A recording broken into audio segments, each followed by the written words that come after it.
argument of complex number.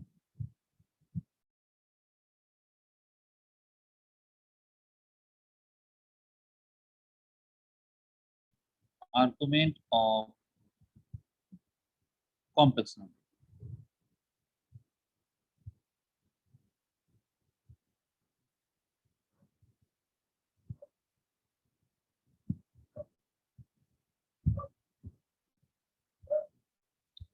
Generally, what happens in Cartesian plane when you have done, when you have found out the slope of a line, at that time, what you used to do? Why you used to do find the slope of the line? Basically, in Cartesian system for direction of a line, you used to find slope. So, in case of Argand plane, similarly, you find the direction of the, or you can say we have to find the position vector of a complex number. We will find the argument. If it is a Cartesian, let us consider Cartesian plane, y prime x x prime. Here, to find the direction of a line, we used to find slope. M equal to tan theta, we used to find this. Provided tan theta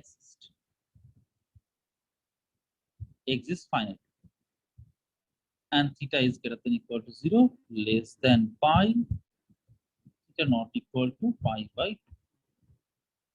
That is the meaning of slope in Cartesian plane. Similarly, in the Argand plane,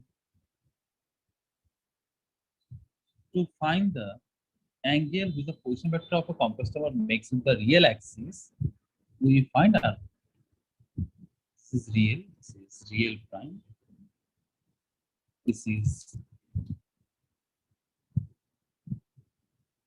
imaginary prime, and this is imaginary. Now, in case of complex number, suppose this is a complex number Z, and here we can see this is a position vector of the complex number. Now, this makes the least angle with the real axis, and that gives us the argument. The least angle with the line joining origin to the complex number makes the real axis, and that angle is called argument. The least angle with the line joining origin to the complex number makes the real axis, that is argument. So this is the reason why you need the argument. Argument help us to locate the complex number. Argument help us to find the direction of the complex number with the real axis.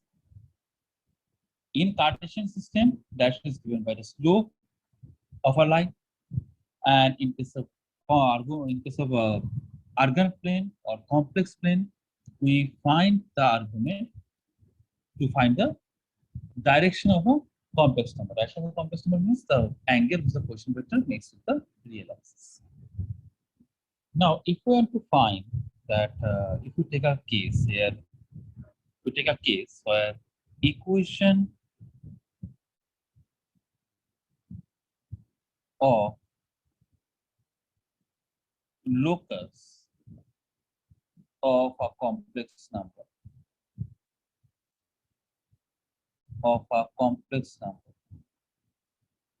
with argument of z equal to theta, where theta is a constant. We want to find the equation of the locus of a complex number with argument z equal to theta. Theta is a constant. Now, this theta can be in the first quadrant, it can be in the second quadrant, it can be in the third quadrant, as well as in the fourth quadrant. Now, first case, we consider that let this theta case 1, or we consider that theta belongs to 0, pi by 2. That's in the first quadrant. Now, z will lie in the Argand plane. Z lies in the Argand.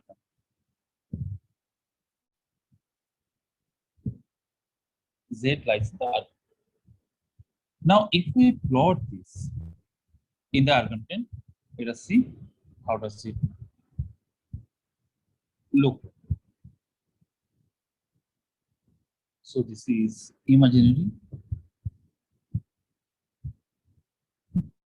origin, imaginary prime, real, real prime. Now, if we take a complex number in the first quadrant such that the line joining origin to the complex number makes an angle here theta, and we have taken theta from 0 to pi by 2. So obviously the complex number will lie in the first quadrant. So we have this information about the complex number, that is the argument here is 0 to pi by 2, complex number will lie in the first quadrant.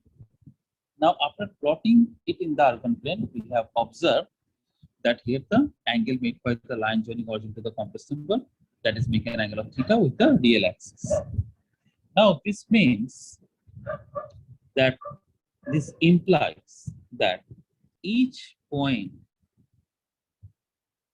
argument of each point on the line joining origin to the complex number,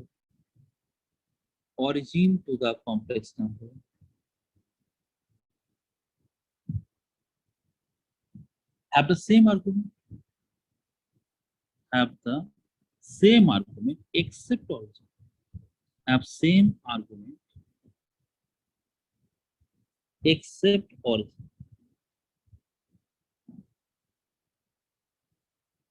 And that is the reason when it has been drawn, we can observe here there is a gap. This gap is to make us understand that here is a gap. Now here we can understand when it is drawn, there is a gap. Now that gap is intentional to make us understand that we have not considered origin. Here all the points has been considered on the line, which will have the same argument except the origin. Even if we extend this line, when we extend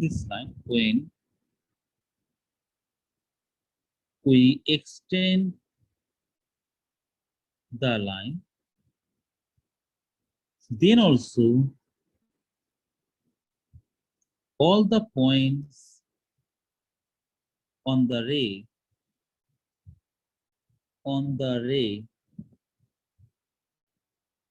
will have same argument.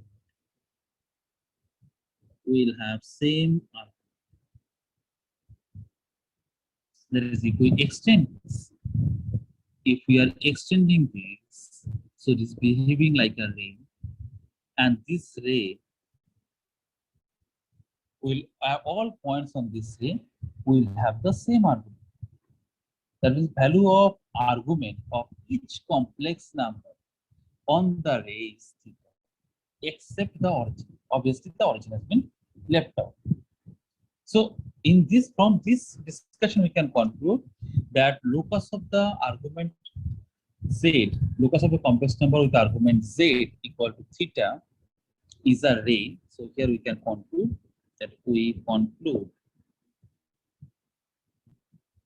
that the locus of a complex number z with argument of z equal to theta is a ray.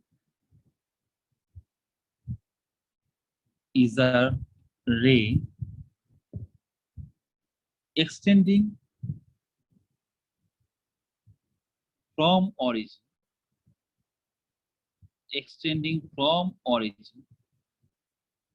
Obviously, in bracket should be mentioned, except origin. That means z cannot be origin because the argument of the origin is undefined. There is a width is a ray extending from origin and making an angle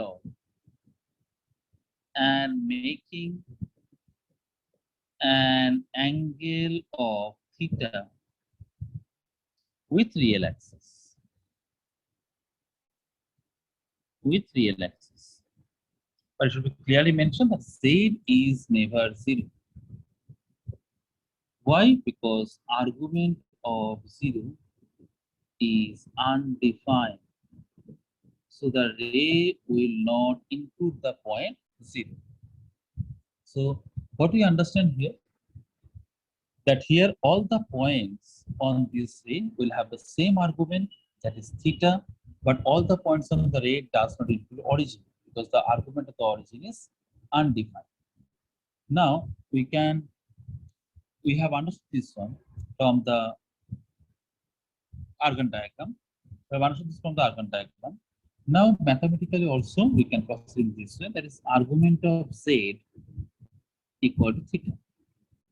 Now, if we consider z equal to x plus iy, since we are trying to find the locus of the complex number set, we are trying to find the locus of the complex number set. So we write it in terms of x and y so that we can find the equation easily.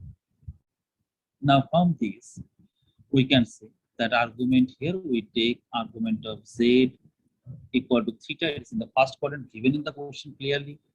So from here we can say that tan theta equal to y by x. Now from this we can easily understand y equal to x tan theta. Now here also one thing, whenever we are writing tan theta equal to y by x, obviously the tan theta should exist finitely. So x should not be 0. X should not be 0 because if x is 0, tan theta does not exist finitely. So x not equal to 0. So correspondingly we cannot take origin. So here also we understand that this is what this y equal to x tan theta, the equation y equal to x tan theta represent a straight line. Represent a straight line passing through origin. Passing through origin except origin. That means starting from origin except origin. It will not touch origin. Except origin, having slope tan theta. Provided it exists finitely, it will exist finitely because here we have seen theta belongs to 0, pi by 2. Here it will definitely exist finitely because here theta belongs to 0, pi by 2. So here we have the line. There is a part of the line in the first quadrant extending. This is a y equal to x tan theta. This part of the line in the first quadrant excluding the origin. So we can clarify it further. That is, we have part of the line. Part of the line in first quadrant, first quadrant,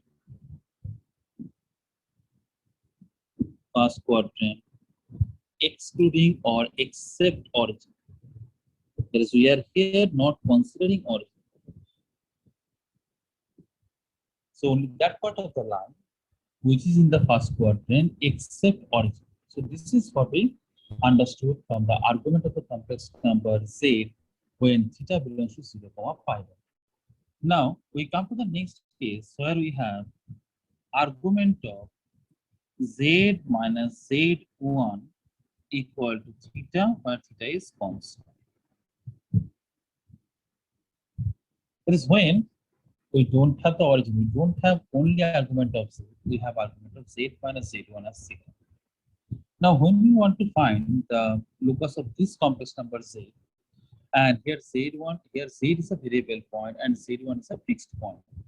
So we can take it, since we need to find the locus, so what we can take z as x plus iy, and z1, the fixed point, we can take as x1 plus iy1.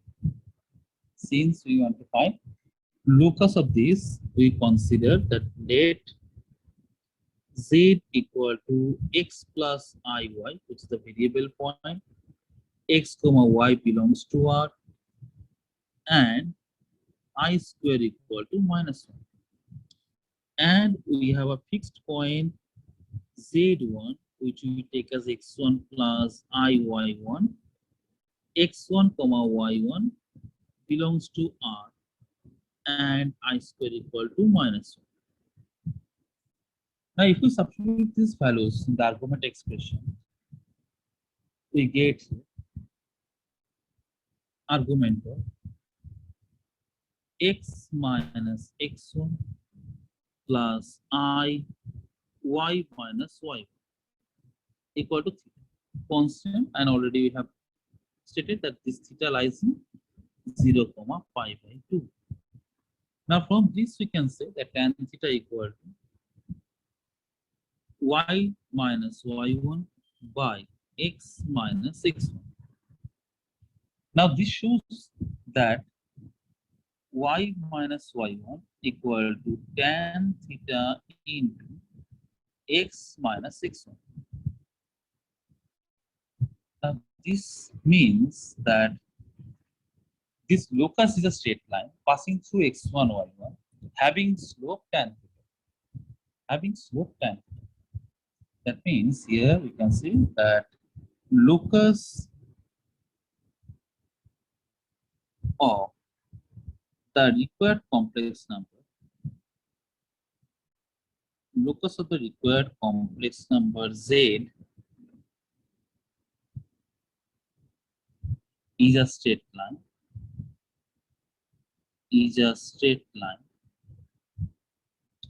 whose initial point is x1, y1, having slope tan theta. But here, when we will take that line, we will not consider the line will not touch x1, y1. It is start initial point we are considering as x1, y1, but without touching x1, y1. Now we represent the equation y minus y1 equal to tan theta into x minus x1 in dark and blue. So here we have the imaginary axis. Here we have imaginary prime. Here we have imaginary axis, imaginary prime, real prime, and real axis. So we take the point, the fixed point. This is as P1, which is x1, y1. Now here the ray will start from P1 without touching P1. The ray will not touch P1. It will start from P1 without touching P1. And if we extend this line will make an angle of theta with the real axis. Now, if we take a reference line here, parallel to the real axis, here this ray will make an angle of theta.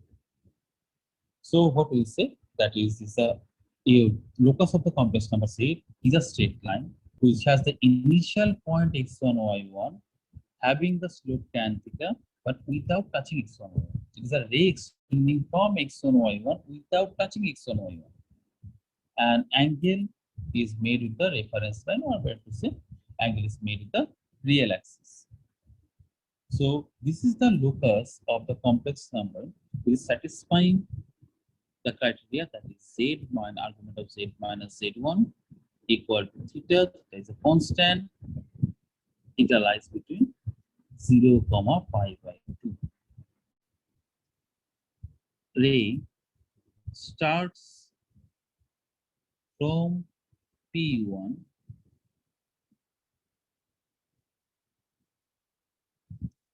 x1, y1 without touching x1, y1. Point P1, x1, y1. Now take the case when the complex number is in the second quadrant. Case 2, Z lies in second quadrant.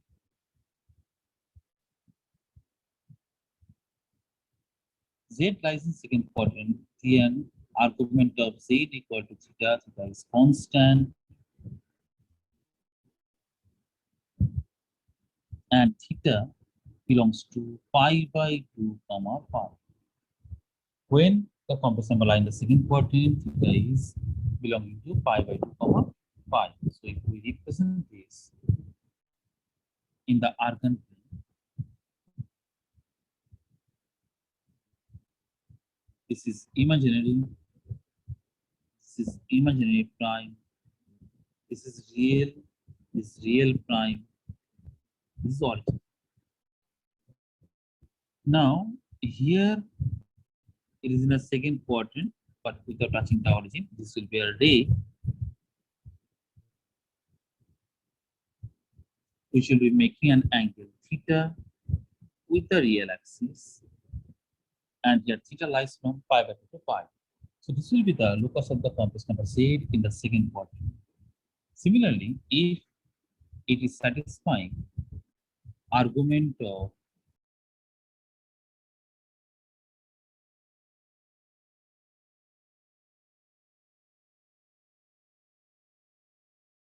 and theta belongs to pi by 2 comma pi, then we have this one imaginary, this is real, this origin real prime, imaginary prime. Now here we take the point as P1, which is the initial point x1, y1. We have considered here that z equal to x plus I1 and z1 as x1 plus I y1, where x1, y1 belongs to set of real number R and I square equal to minus 1. So the initial point of the ray will be P1, obviously without touching P1, because when Z1, if we correspond with this one, then 0 is the origin, but we cannot touch origin. The same thing here, the ray cannot touch the point P also. If we take a reference line here, it will not touch this point, and the reference line is extended further, is parallel to the real axis, and then we see that this angle is theta. So here the argument of complex number z minus 0 equal to theta, and the locus which we get is a ray starting from P1 without touching P1 and make an angle theta with the real axis. If we extend this and if we take the reference line, then it is make an angle of theta with the reference line. Reference line is a line which is parallel to the real axis. So this is representing argument of z minus z1 equal to theta. Locus of the complex number z, which is satisfying argument of z minus z1 equal to theta. And this is representing the locus of a complex number is satisfying that argument of z is equal to theta. So this is what we get, very important. This will be applicable while finding the locus of the complex number with the previous numerical problem. Case 3,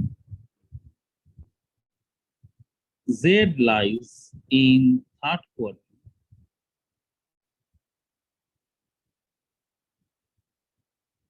and satisfying argument of z equal to theta.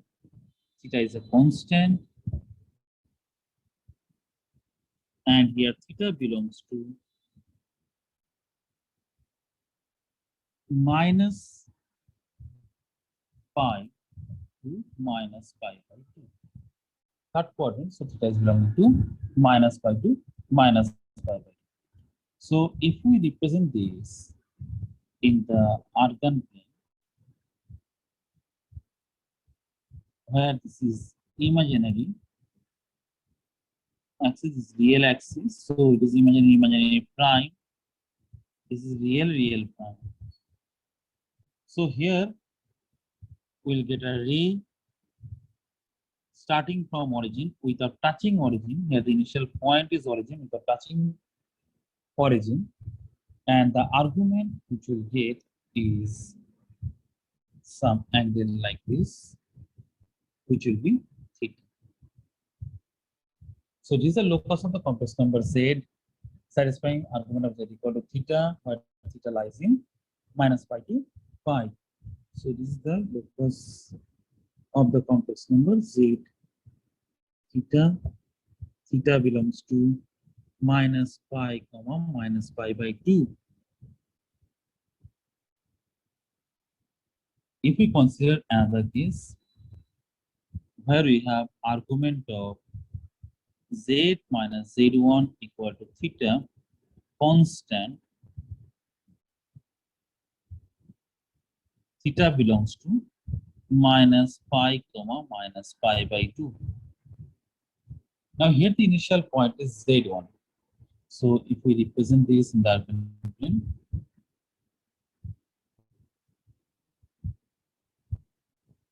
imaginary, this is real, this is origin, this is real prime, this is imaginary prime.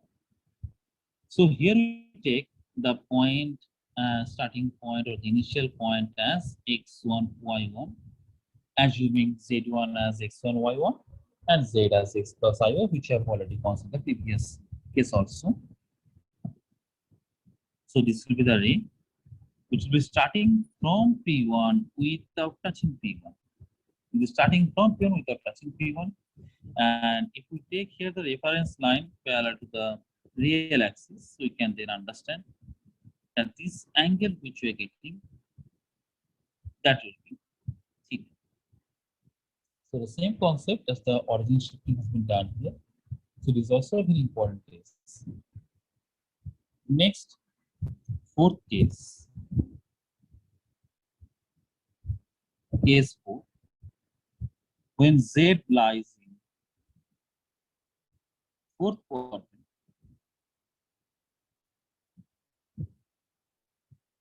argument of Z equal to theta constant. Theta belongs to minus pi by 2 comma 0. So here the complex number is lying in the fourth quadrant. So if we represent this in the argument plane, this is imaginary, this is real, real prime, imaginary prime. Complex number is the fourth quadrant. So the ray will start from origin without touching origin. So this will be the locus of the complex number z with argument z equal to theta. Theta belongs to minus pi by 2 comma 0.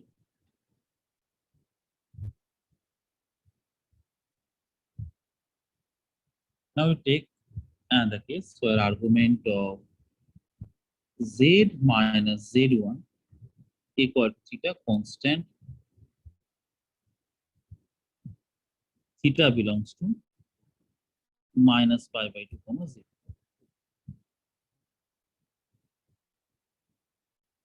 Now here the starting point is z1, which we can represent as x1, y1.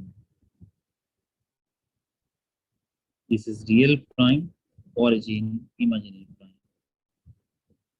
So here we can take as P, which we take as x1, y1. Basically, this is representing z1, which is x1 plus I, y1. This it has been represented as x1, y1 as a coordinate of the point. Now this automatically understood the real part is x1, the imaginary part is y1. So we represent as x1 plus I, y1. So here the ray starts from P without touching P. We take it as P1 because previously also we have represented as P1. So ray is starting from P1 without touching P1. And here if we take a reference line, here also it was making an angle theta.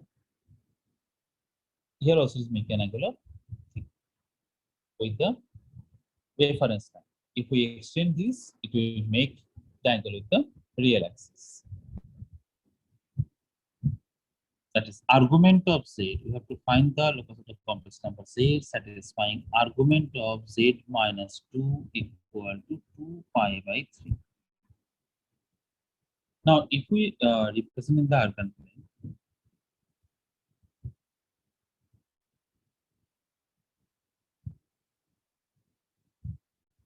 this is imaginary axis, this is real axis, real prime, imaginary. Argument of z minus 2 equal to pi by 2. So that if we get this statement, we can say it in this way that argument of z minus 2 plus 0y equal to 2 pi by 3. So here we have a ray whose starting point is 2 comma 0. Make an angle of 2 pi by 3 with the real axis. So here the initial point is 2 comma 0. The ray will be starting from it without touching 2 comma 0 and be extending. Make an angle of 2 pi by 3 with the real axis. So starting from 2 comma 0 without touching 2 comma 0. So here the locus is here locus of a complex number z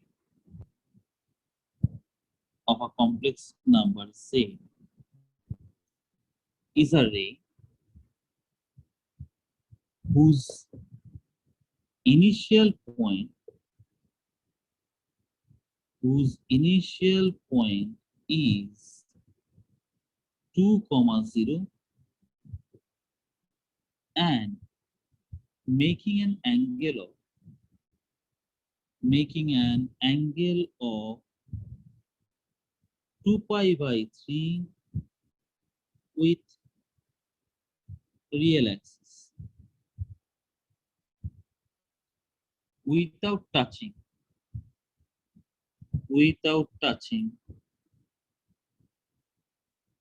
the initial point, 2 comma 0. So this is the locus of the complex number, but it is starting from 2 comma 0 without touching 2 comma 0, make an angle of 2 pi by 3. Argument of a complex number z plus 2 minus 3i equal to minus pi by 3. We have to find the locus of the complex number z which is satisfying argument of z plus 2 minus 3i equal to minus pi by 3.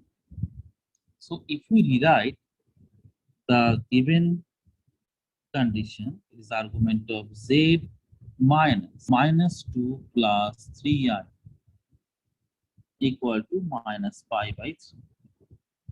So here we will get a ray whose starting point is minus 2 comma 3. Make an angle of minus pi by 3 the real axis. Now starting point is minus 2 comma 3 means this will be in the second quadrant. This will be the starting point will be in the second quadrant. So here if we represent this in the argon plane, this is imaginary prime, this is real prime, this is origin. So here the starting point, which we denote by P1 minus 2 comma 3. We are denoting by minus 2 comma 3 as a coordinate point, but it is representing the complex number minus 2 plus 3i. Now we will have a ray which will be moving like this. Now if we draw a reference line here, then it will make an angle of minus pi by 3. That is not touching P1. It is not touching P1. A ray whose initial point is P1 and make an angle of minus pi by 3 the reference line. Reference line is parallel to the real axis. So these are locus of the required complex number. It is given that the required complex number whose argument and the modulus is to be found out is satisfying the condition that argument of z plus k is equal to pi by 6 argument of z minus k equal to 2 pi by 3. K is a positive real number.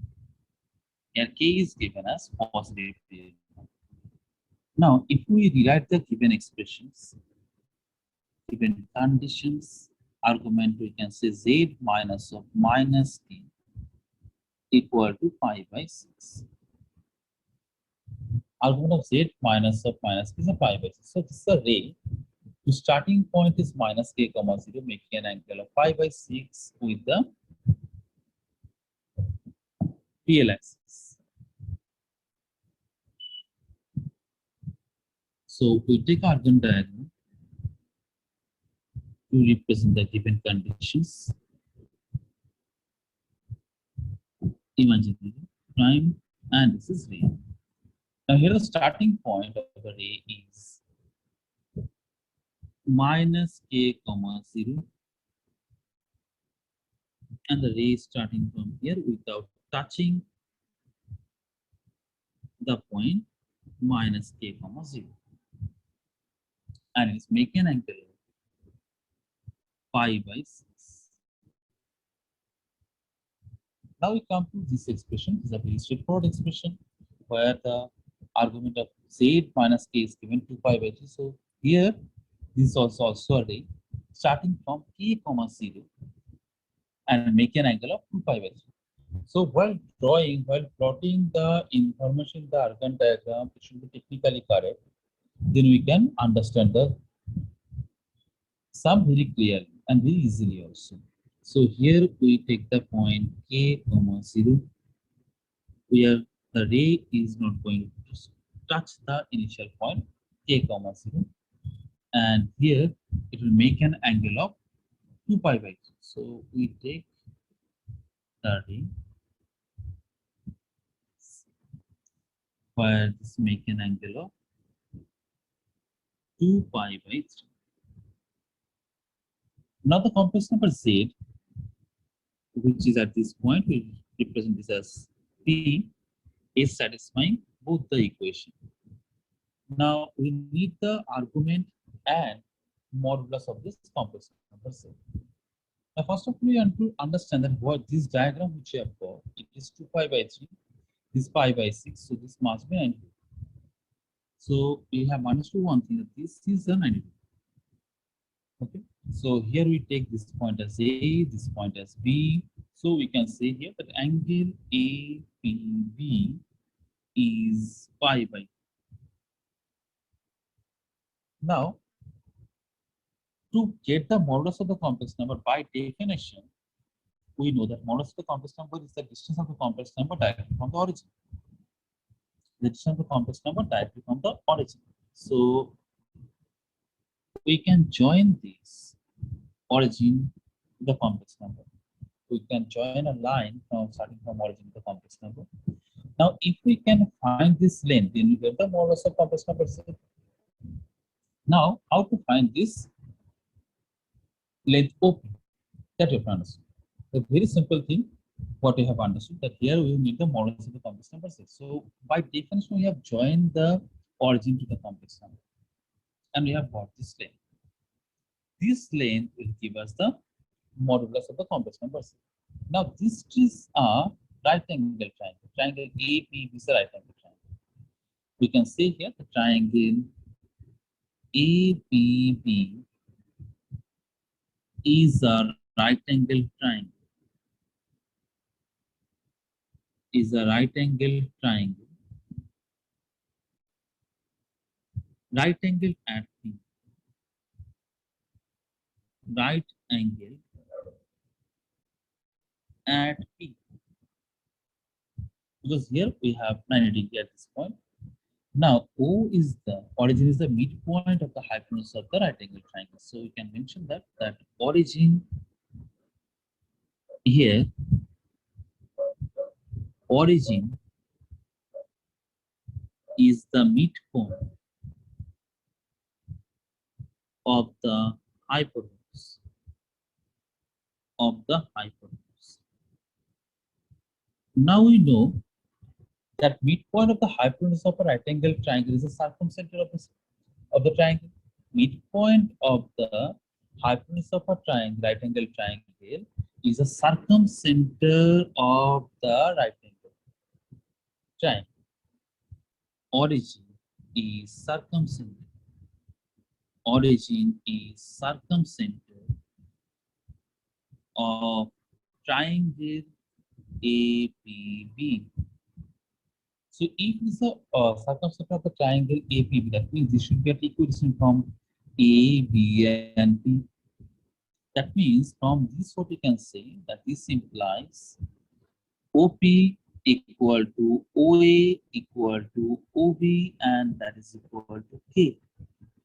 Now this is implying that mod Z is equal to K, and K is a real number that has been given in the question. Positive real number. Here mod Z equal to K and K is a positive real number that is given in the question. So we have got the mod Z. Next we have to find the argument of this complex number Z. Argument by definition it says least angle with a line joining origin to the complex number makes it the real axis. So that angle is this one.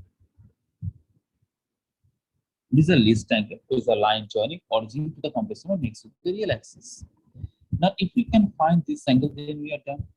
Now we can see that this line, length of this line OP equal to OB. That means we can say that this angle equal, this line equal to this line, OP equal to OB. We can see here this line, length of this line OP equal to length of this line OB. So OP equal to OB.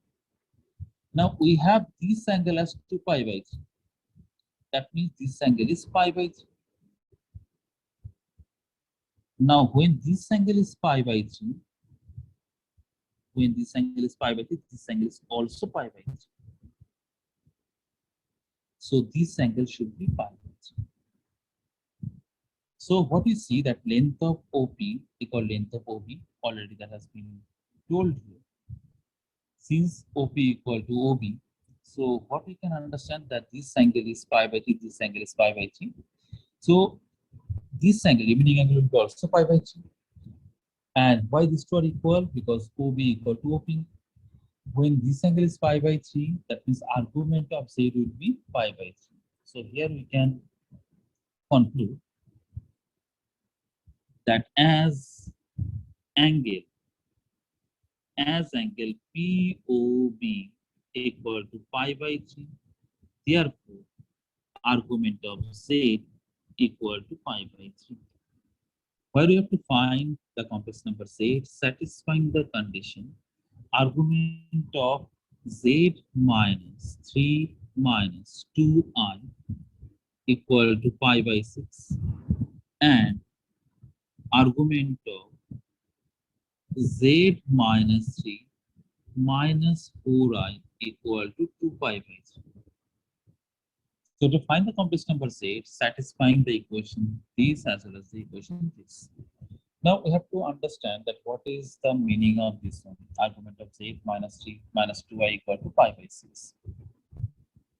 We rewrite the given information argument of Z minus common 3 plus 2I equal to pi by 6. So this represents a ray whose initial point is 3, 2, making an angle of pi by 6 with the real axis.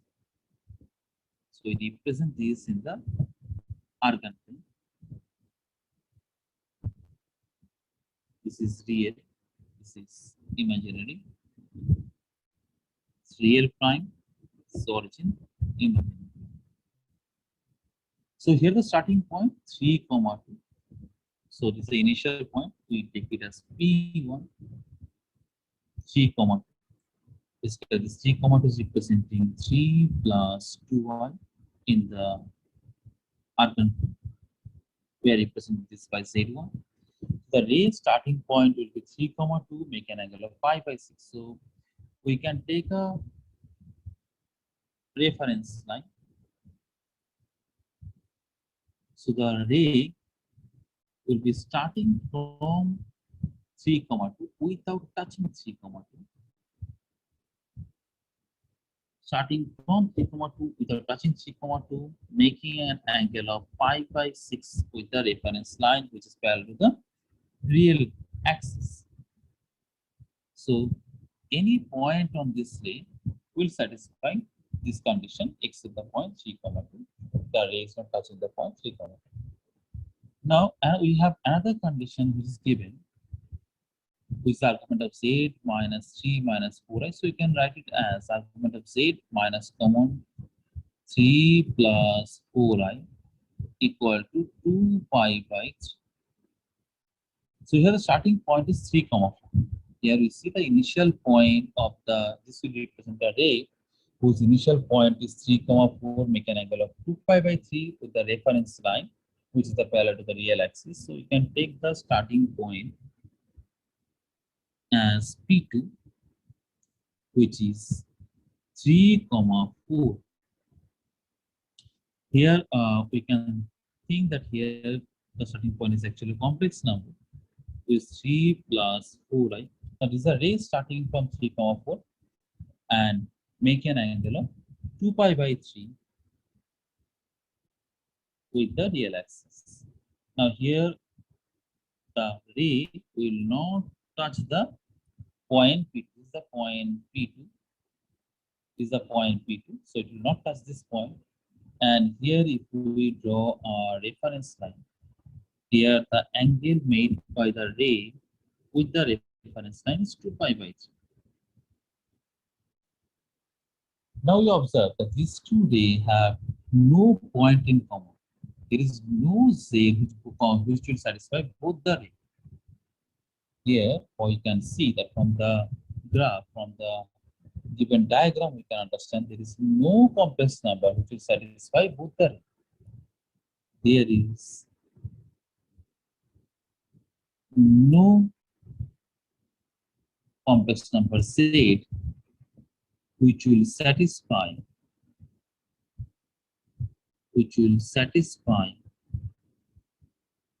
both rays. Hence, no solution. Hence, no solution because there is no complex number z that is satisfying both the conditions.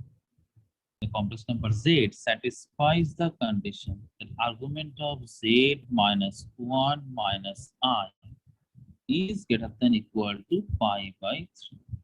Complex number z is satisfying this condition. So at first we try to decode this part. This is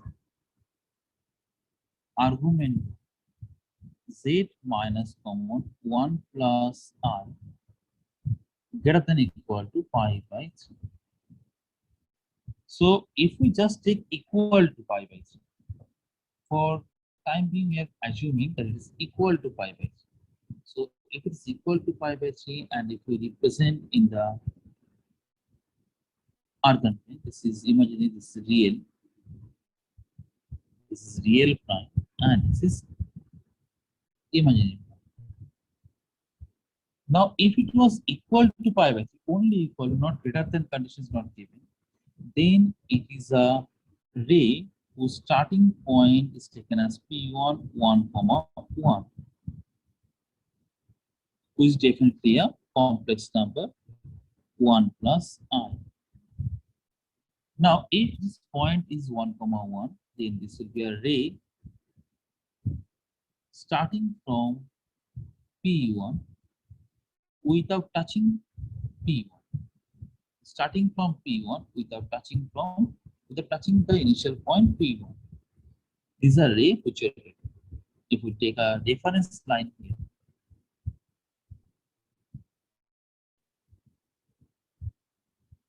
it's better to make it dotted. The reference line is drawn parallel to the real axis. Now this angle is pi by 3. Now in the present situation, this was told that the argument should be either greater or equal to pi by 3.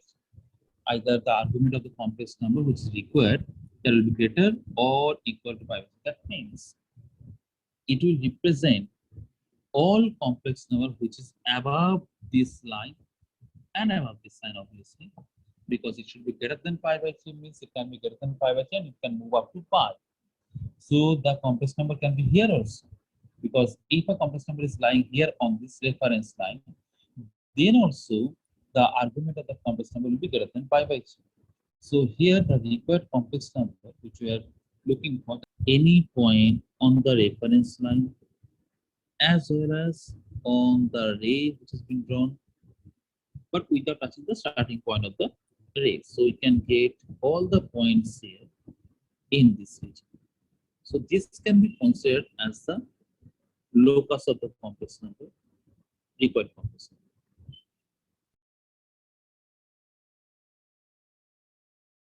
Required complex number can touch this line because it can include all the points on the line as well as it can include all the points on the reference line as well as the region above the reference line.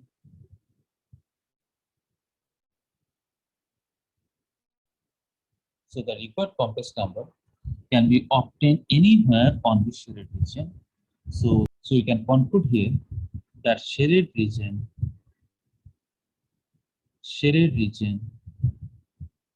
in the organ plane or complex plane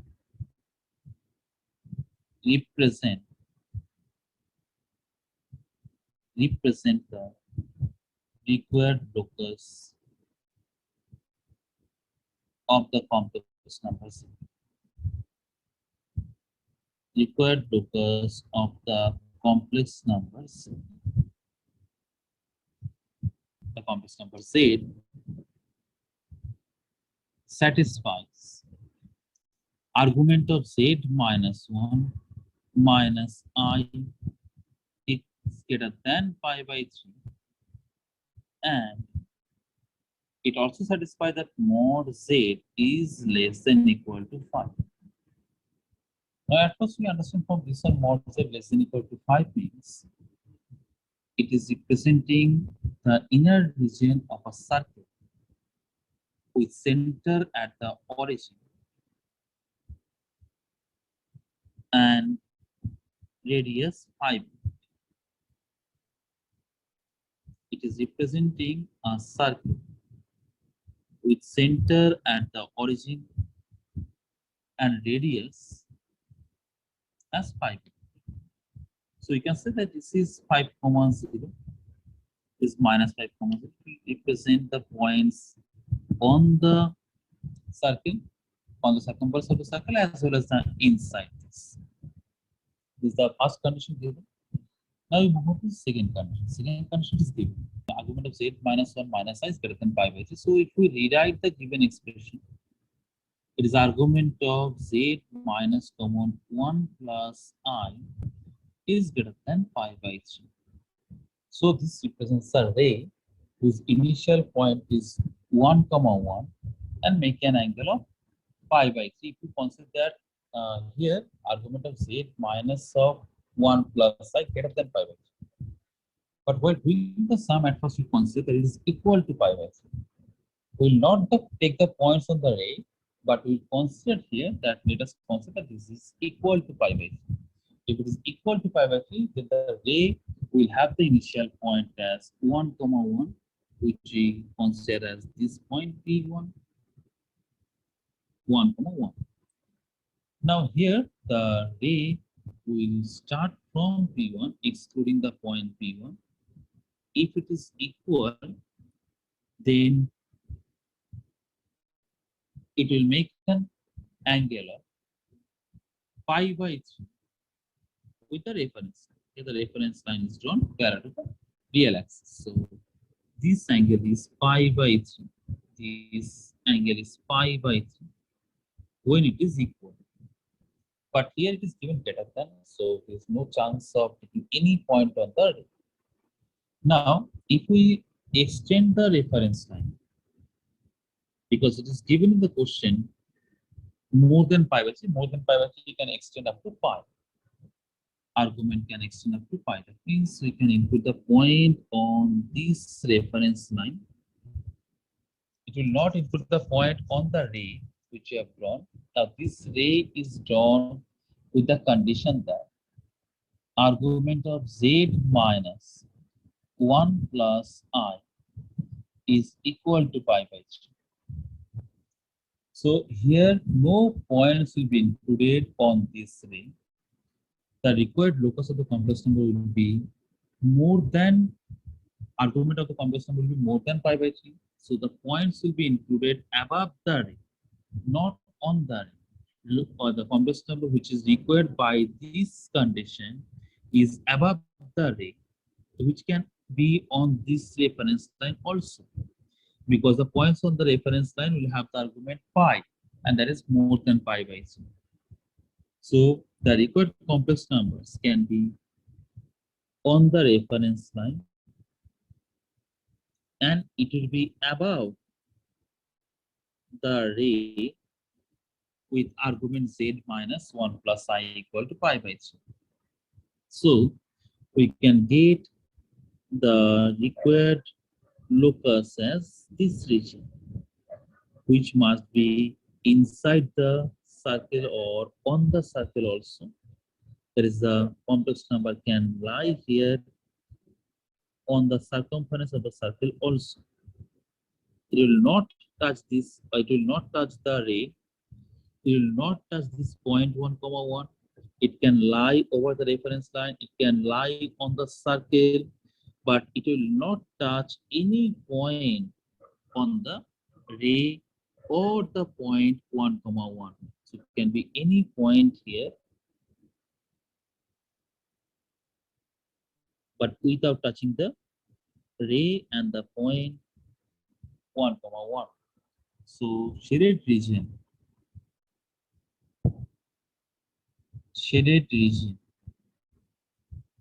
represent the locus of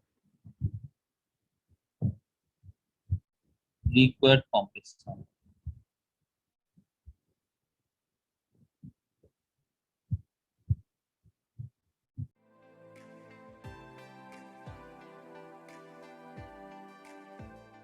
Angle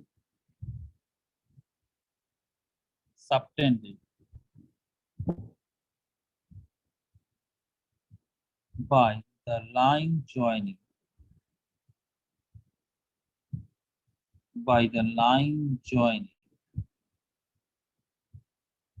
Z2 and Z3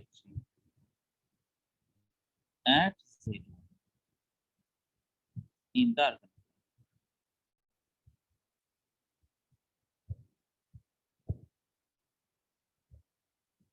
We try to find that angle between or angle subtended. Here we are trying to find the angle subtended by the line joining Z2 Z3 at Z1. So we take argument imaginary, this is real, origin, imaginary prime, real prime. So we take here two complex numbers Z2 Z3, and here we have Z. The line joining Z2 Z3, which will be subtending the angle at Z1.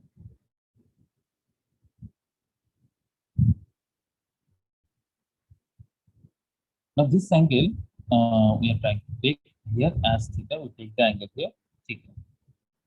Now we try to find out that how when the sum is given or when the function is given, how to decode the angle formed at Z1. So to understand this concept, we take our content with this is real axis, this is imaginary axis, this is real prime, origin, and imaginary prime.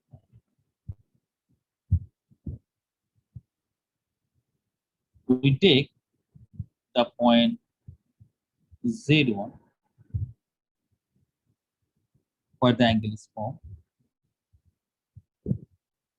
by Z2 Z3. So this is the line we have taken, where we have the point Z1 here and we have the point here Z2. Now there is another line we consider.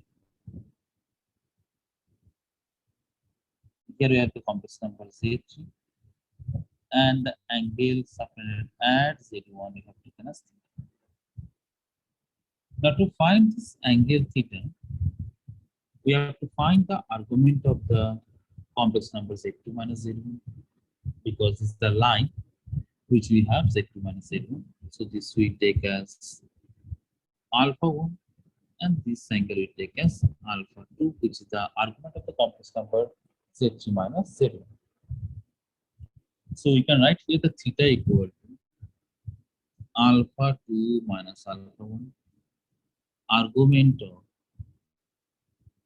Z3 minus Z1 minus argument of Z2 minus Z1.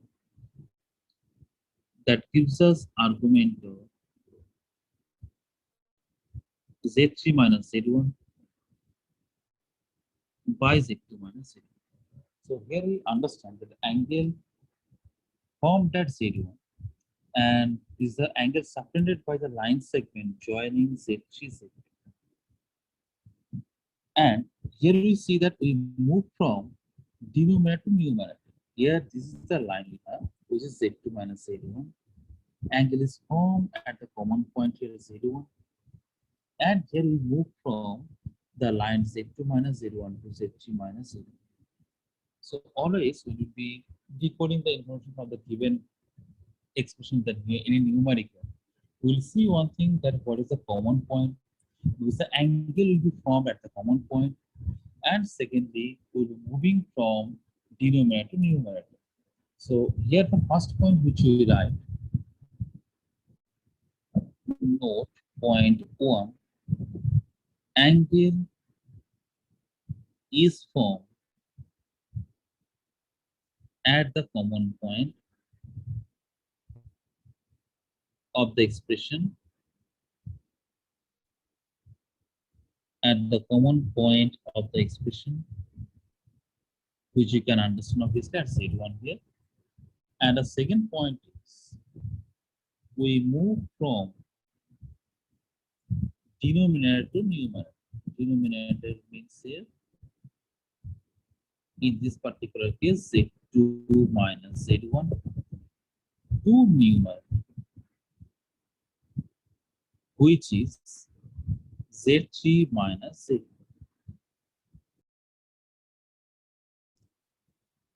So this is what we'll keep in mind, and we'll be applying these concepts in the numericals which we'll be facing. That Z1 equals to 2 plus 0, Z2 equal to 1 plus I, and Z3 equal to 2 plus 2I, I square equal to minus 1.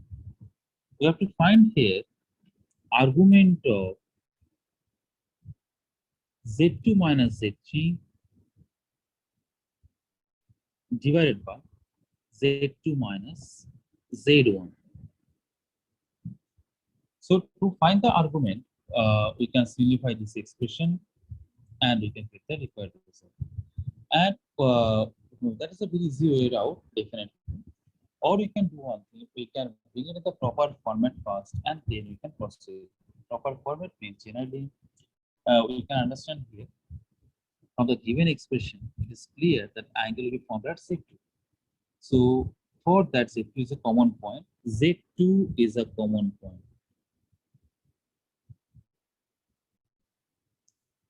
Now here Z2 is a common point, and to find the angle subtended by the line joining Z1, Z3 and Z2, we bring it in the format of Z3 minus Z2 by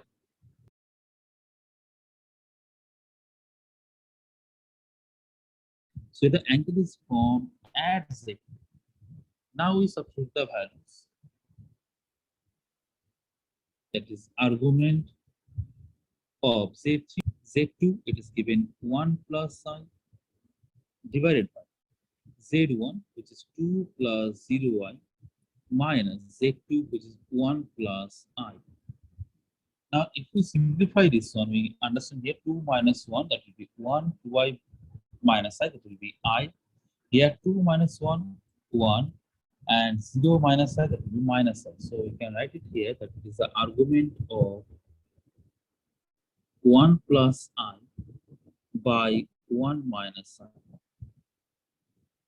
Now, after this, definitely we can simplify and possibly the sum, or we can reduce this in the geometrical form and then we can convert. How we can do that? We can write this one as argument of minus common minus 1 minus I by 1 minus I. That is argument of this complex number, but this is a minus 1. So at first you have to understand that what is the meaning of it, argument of minus. Here we can find this argument very easily by plotting it in the Cartesian plane, or we can transfer this whole thing in the Cartesian plane and we can find it out. But there is a minus outside.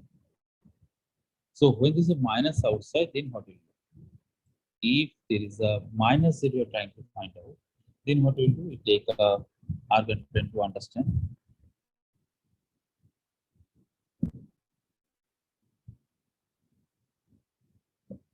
When we have a complex number argument of z as theta, and when we have argument of minus z, because in this case, argument of z is theta, and we are trying to find argument of minus z. So when it is argument of minus z, we can think this one as argument of 1 by z.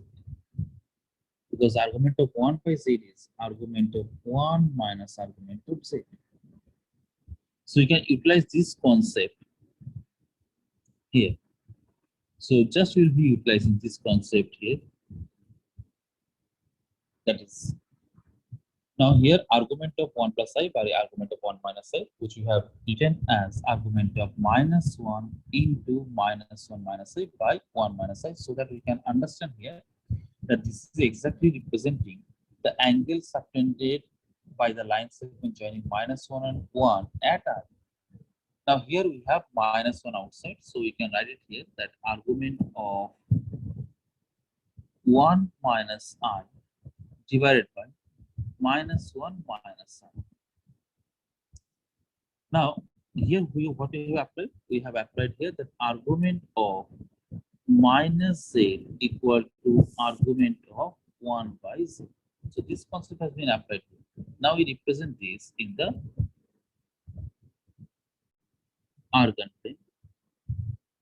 Here it is imaginary, here it is real, here it is real prime, origin, and this is imaginary. Here we have the point minus 1 comma 0. Here we have the point 1 comma 0. I, that is 0 comma 1. Now we have to find here the angle at I. Now you can understand that this length is 1 unit, this length is 1 unit. So this will be 45 degree, this will be 45 degree. So this whole thing is 90 degree. So here the argument is pi by 2. Now we have to move from line joining minus 1 to minus I, minus 1 to I. We have to move from the line joining minus 1 to I to the line joining 1 to I. So we have to move in anticlockwise direction. So this will be pi by 2. Next, we have to find the locus of a complex number satisfying argument z minus 1 by z plus 1 equals to pi by 2. So we can understand here the common point is z. So we try to bring it in the proper form so that we can understand that the lines of joining the complex numbers of z1, z2 is subtended angle at z3, that format. So we write it here, argument of minus 1 plus z by 1 plus z equal to pi by 2, which can be written as argument of 1 minus z by minus 1 minus z equal to pi by 2.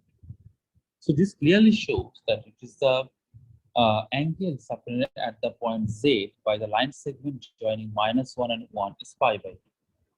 So if we represent this concept in the arcane plane, we see that this is imaginary, this is real, this is origin, this is real prime, this is imaginary prime.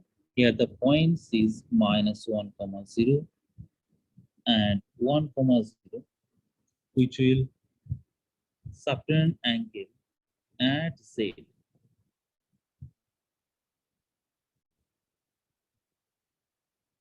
Now we have to move from denominator to numerator. There is line segment joining minus 1 to z to the line joining 1 to z. So here we are definitely moving in anti-clockwise direction. So here the angle is pi by 2. So this is pi by 2. Now if we join all possible points, then it will be a circle whose diameter will be diametric endpoints will be minus 1 comma 0 and 1 comma 0. Because this is pi by 2, that means it will form an arc which will be a semicircle. If we join all possible locations of z, we will get a circle with center at the origin, because the diametric endpoints are minus 1 comma 0 and 1 comma 0. So this is the locus of the complex number is a circle. Locus of the complex number is a circle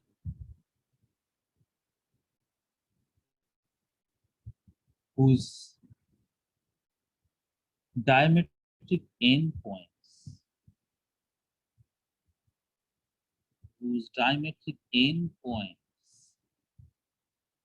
are minus 1 comma 0 and 1 comma 0.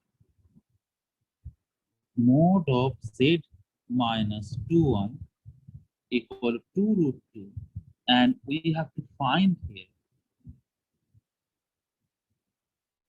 argument of z minus 2 by z plus 2. So at first we decode that what is the given information, that what does this represent.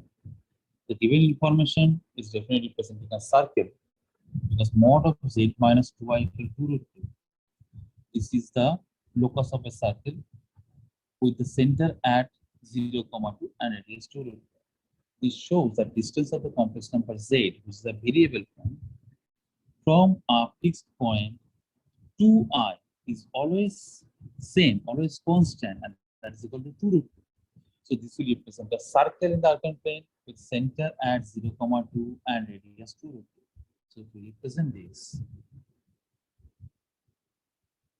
imaginary axis, real axis, origin, real prime, imaginary prime. So it is a circle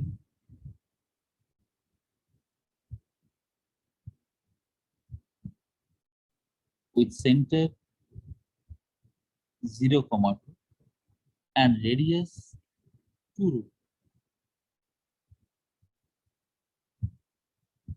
Radius 2 root. Now when this is 2 root 2, definitely this is 2 unit, this is 2 unit.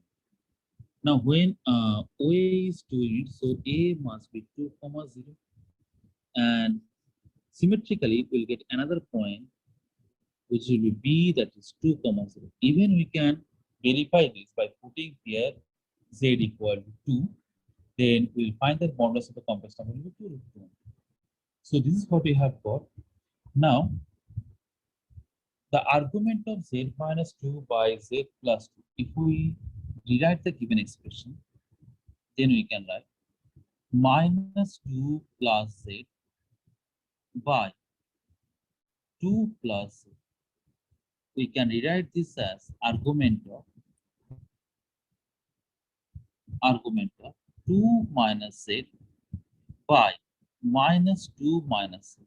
So you understand that z is a common point.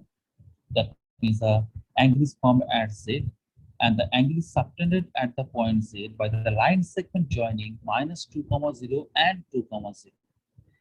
So if we represent this, here z can be any point on the circumference of this circle.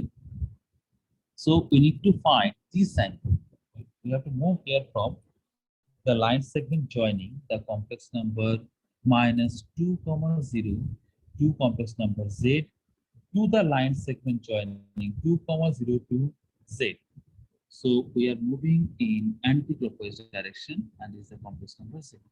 If we take this angle as theta, then we have this as 2 theta, because the angle subtended by the line segment, which is the chord of this circle at the center, is double the angle subtended at the circumference by the same line segment. So we have to find this 2 theta. We can see that this is 2, OA is 2, and this length is also 2, which we can take the point as C at the center.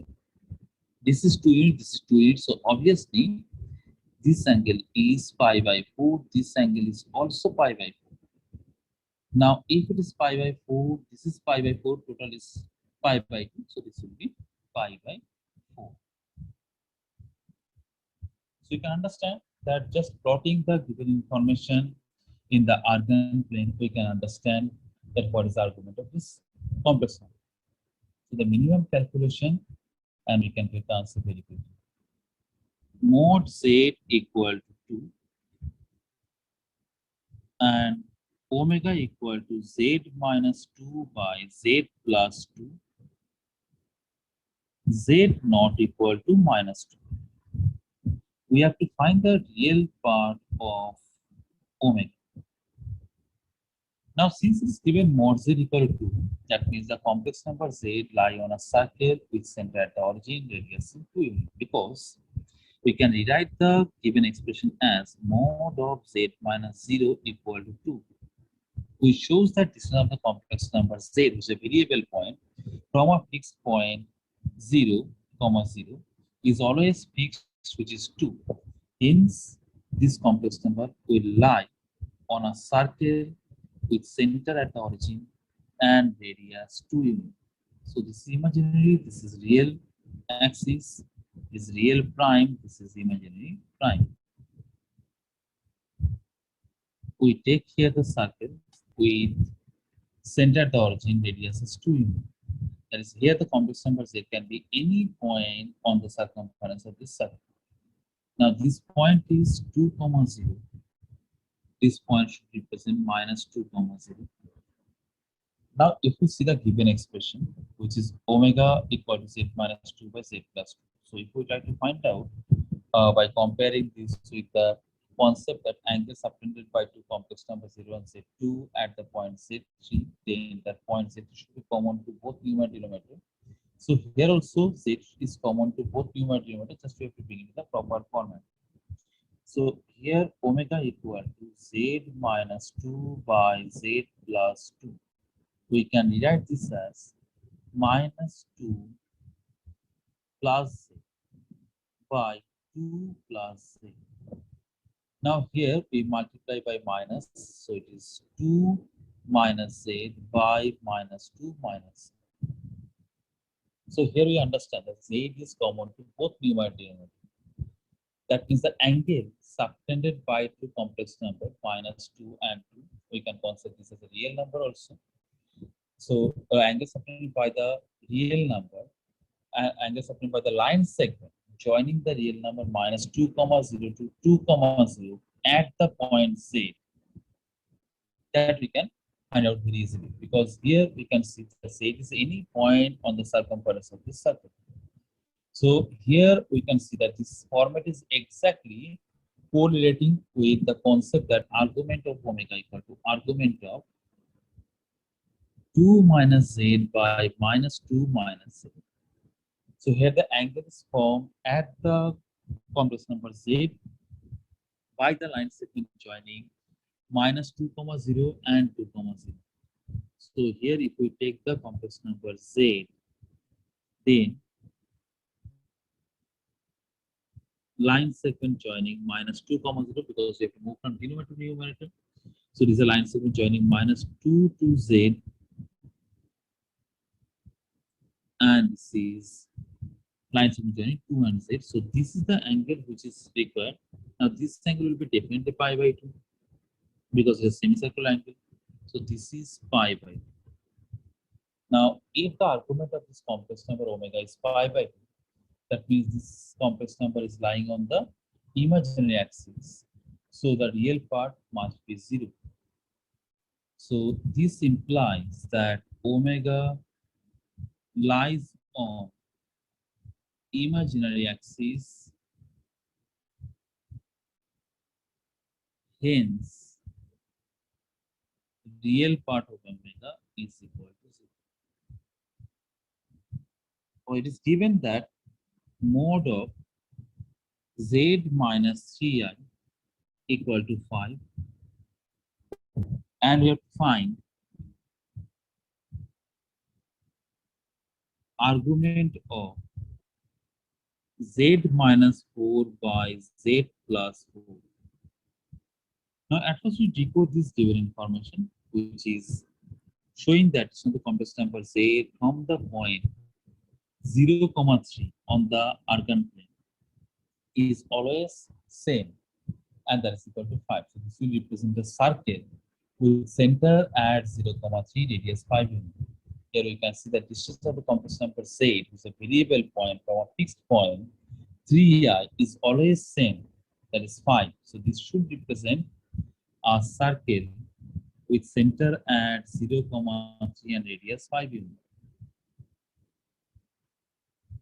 So this is imaginary prime, this is real, and this is real prime, this is origin. So here we take the circle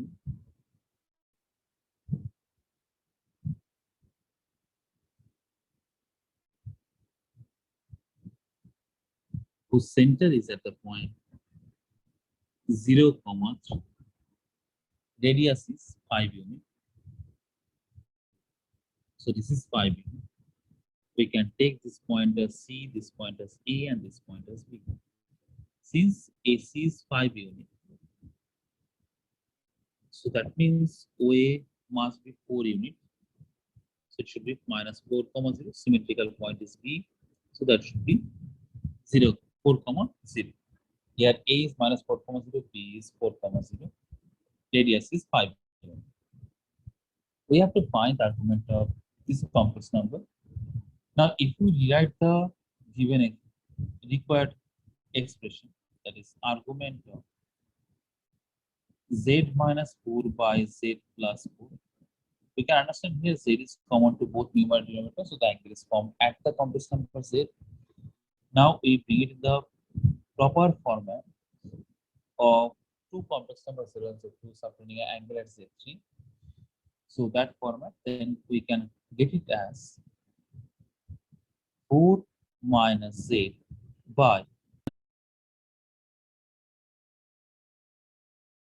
so we take the point z at any arbitrary point on the circumference of this circle, and we try to find this angle. We have to find this angle, and here we have to move from denominator to numerator. That is a line segment joining minus 4, 0 to z to the line segment joining 4, 0 to z. So this is the angle which you have to find out. We have to take it in the anti-clockwise direction. To find this, at first we find the angle subtended by the line segment AB at the center, because the angle subtended by the line segment at the center is double the required angle. So required angle, if we consider alpha, then this is 2 alpha. Now we can find this angle 2 alpha, because here this angle can be found out very easily. This we know 4, this is 3. So this angle we can find. This angle and this angle should be same only, because these are two congruent triangle. So this angle will be alpha and this angle is alpha. So if we find alpha, then we are done. So from triangle AOC, we see that tan alpha equal to OA by OC. So that will be 4 by 3, and therefore alpha is approximately 53 degrees. So the argument, which is the required argument, is approximately 53.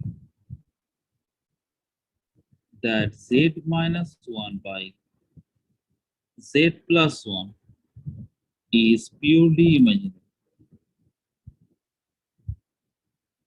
Is purely imaginary. Now here is nothing is mentioned. That is, it is the coefficient of the imaginary part which we have. As if we represent this, it is given purely imaginary. So we can rewrite this as z minus 1 by z plus 1 equal to I into some real number p, which is real. Now this real number can be positive as well as it can be negative. We can write this expression as 1 minus z by minus 1 minus z equal to ib, where b belongs to R. So when you take argument of 1 minus z by minus 1 minus z, it can be pi by 2. When b greater than 0, this can be minus pi by 2. When b is less than 0.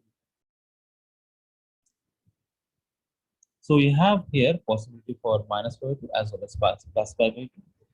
Now, if we represent this information, it's a line segment joining minus 1 comma 0 and 1 comma 0 is subtending an angle of pi by 2 or minus pi by 2 at the point Z, at the complex number Z. So line segment joining these 2 points, minus 1 comma 0 and 1 comma 0, subtending an angle at Z, which is either pi by 2 or minus pi by 2. So this is pi by 2. So if we join all possible locations of Z, so definitely we'll get a circle whose diametric endpoints will be minus 1 comma 0 and 1 comma 0. And here the center is origin. So when all possible points of this complex number Z is joined, it will give us a circle with center at the origin and radius will be 1 unit. So that means any point, wherever the point Z is lying, if we join Z and the origin, if we join the line O and Z, this will be 1 unit. And by definition of modulus of the complex number Z, this should be 1 unit. Because when you join, the locus will be a circle with center at the origin and diametric endpoint as minus 1 comma 0 and 1 comma 0. There is a complex number Z having modulus of 1 unit. Argument of the complex number is theta. And we have to find here argument of 1 plus Z by 1 plus Z conjugate.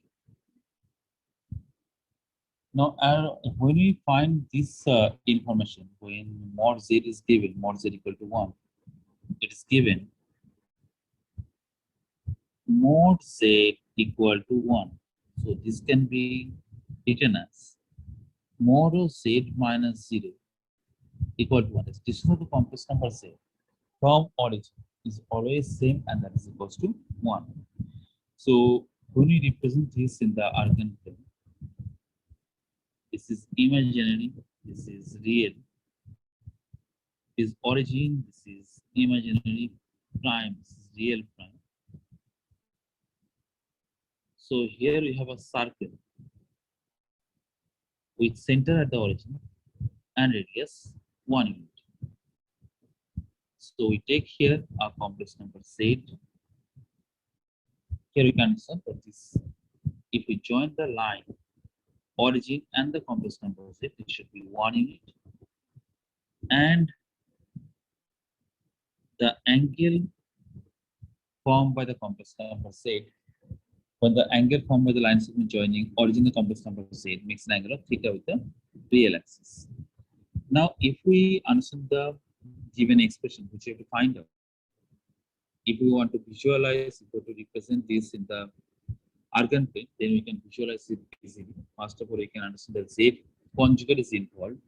So, and Z conjugate is involved. So here Z conjugate means representation of the complex number Z on the real axis.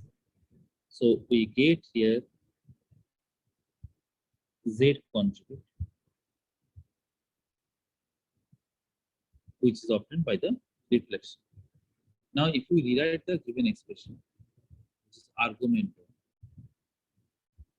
1 plus Z by 1 plus Z conjugate, we can write this given expression as argument of Z minus of minus 1 by Z conjugate minus of minus 1. So the angle subtended by the line segment joining Z and Z conjugate at minus 1 is a circle with center at the origin radius 1 unit. So this point diameter end point here is minus 1 comma 0. So according to the required expression, that the angle subtended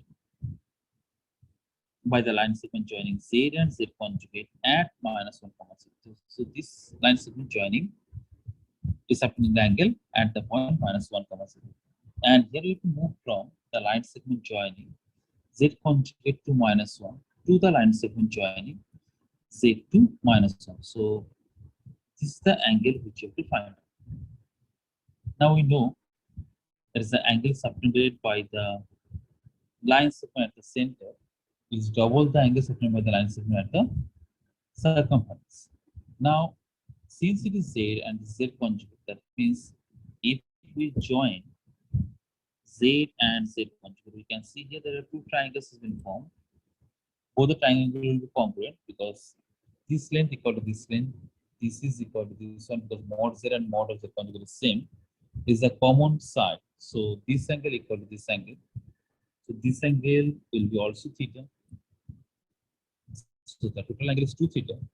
So this angle should be theta. So if we name this as R, this as Q, and this point Z conjugate as P, then we can say that angle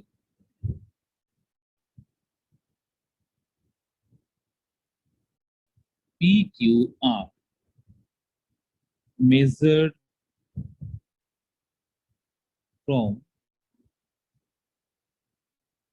QP to QR and angle PQR is half of angle POR.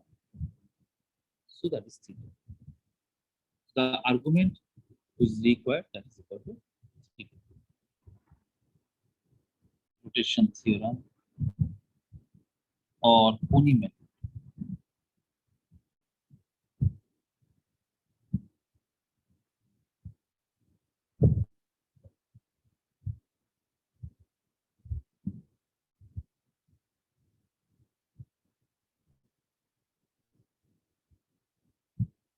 So we take an Argand plane. This is imaginary. This is real.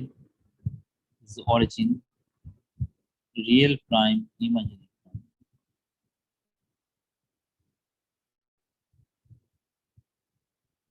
We take here the complex number Z1 and Z2. We take another segment as Z3. Now, if we extend this, here the angle is formed theta. This is alpha 1, this is alpha. Now we know how to find the angle. Argument of Z3 minus Z1 by Z2 minus Z1 is theta. Now we want to find the complex number Z3 minus Z1 by Z2 minus Z1. That is, when we are writing, when you're trying to find Z3 minus Z1 by Z2 minus Z1, then we need the modulus of the complex number Z3 minus Z1 by Z2 minus Z1 into e to the power of I theta. This we have taken as theta. So this is how we can represent the complex number Z3 minus Z1 by Z2 minus Z1. We need the modulus of this complex number into the I theta for this angle theta. Here the rotation of the angle is from the line segment joining Z2 minus Z1 to Z3 minus Z1.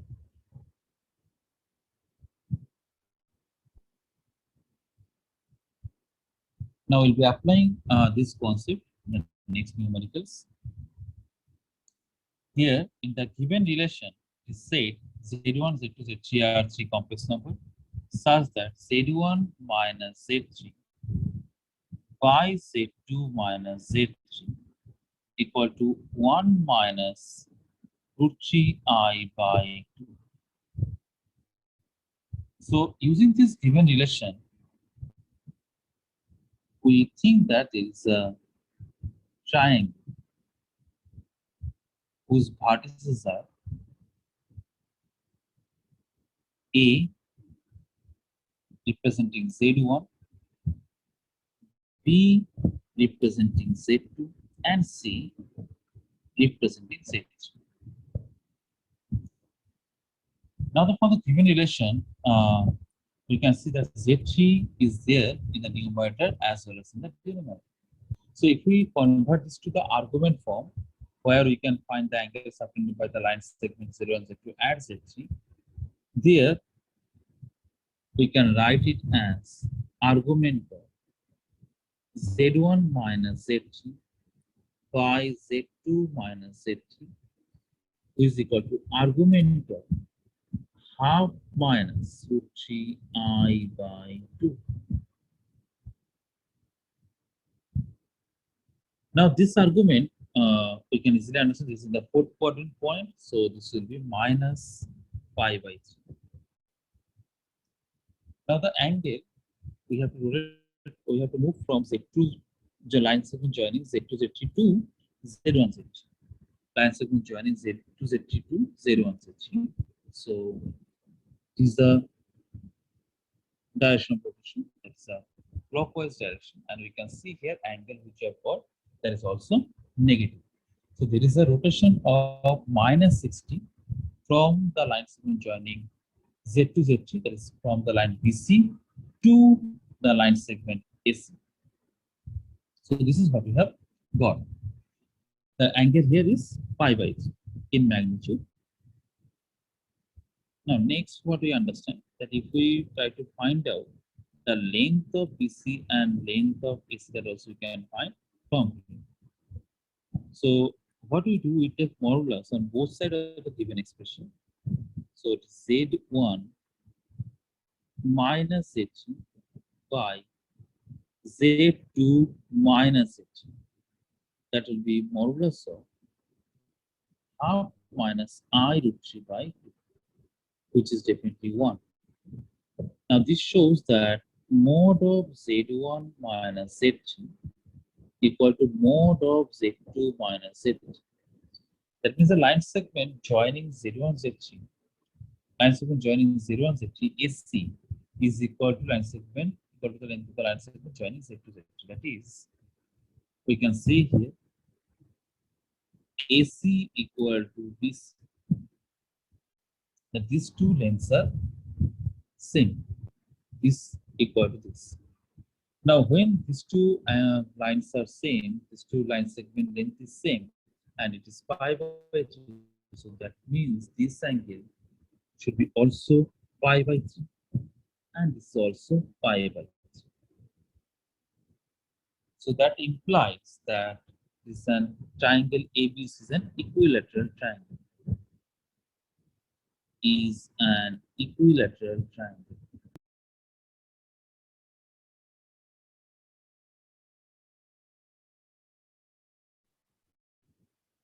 mod Z1 equal to mod Z2 equal to mod Z3.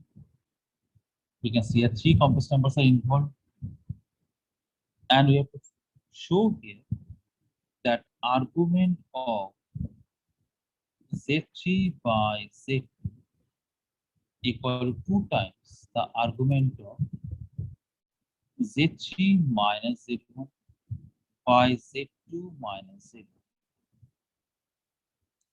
So at first we try to decode this given information.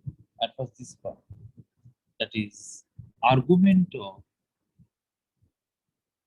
Z3 minus Z1 by Z2 minus Z1. Here the angle is formed at Z1 by the line segment joining Z2 and Z3. So this is the angle formed by the line segment Z2, Z3 at Z1. So we can see here that this is angle subtended by the line segment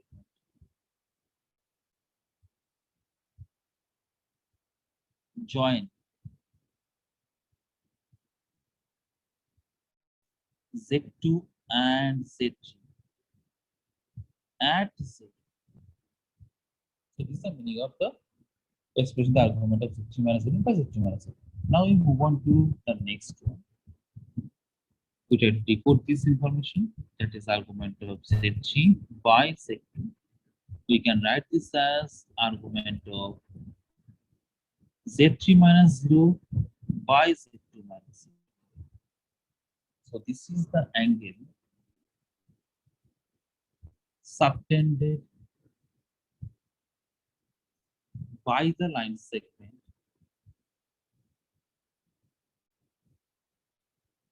joining Z2 and Z3 and Z3 and origin.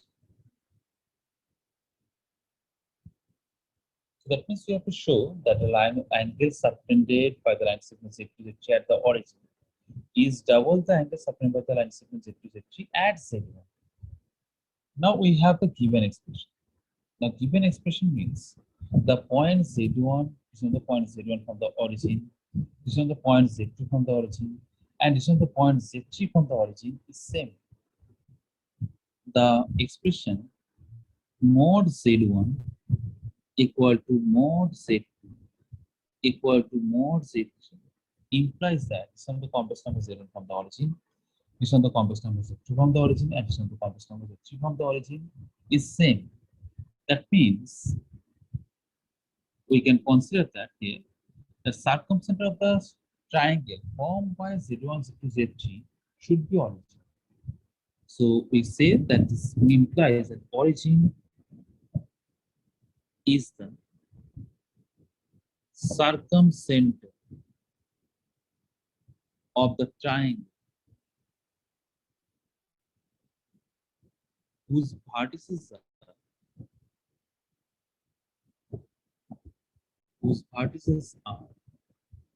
Z1, Z2, and Z3. Now, if we represent this given information in an Argand plane, let us see how does that look like.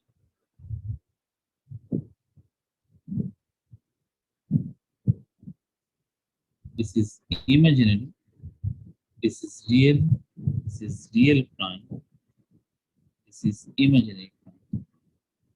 So here we take a circle.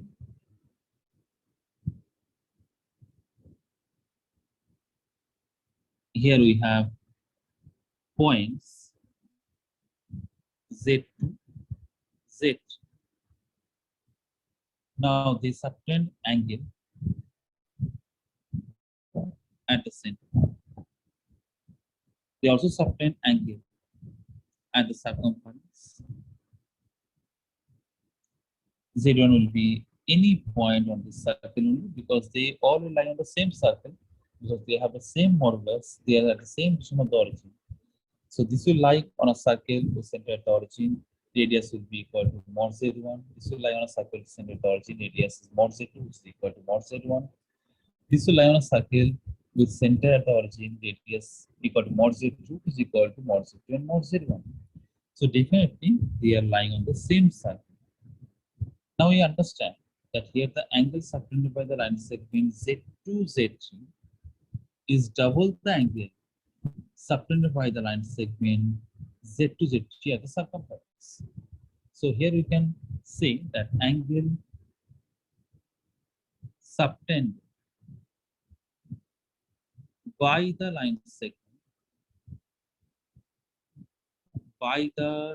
segment Z2 Z3 at origin is equal to 2 times angle subtended at a circumference.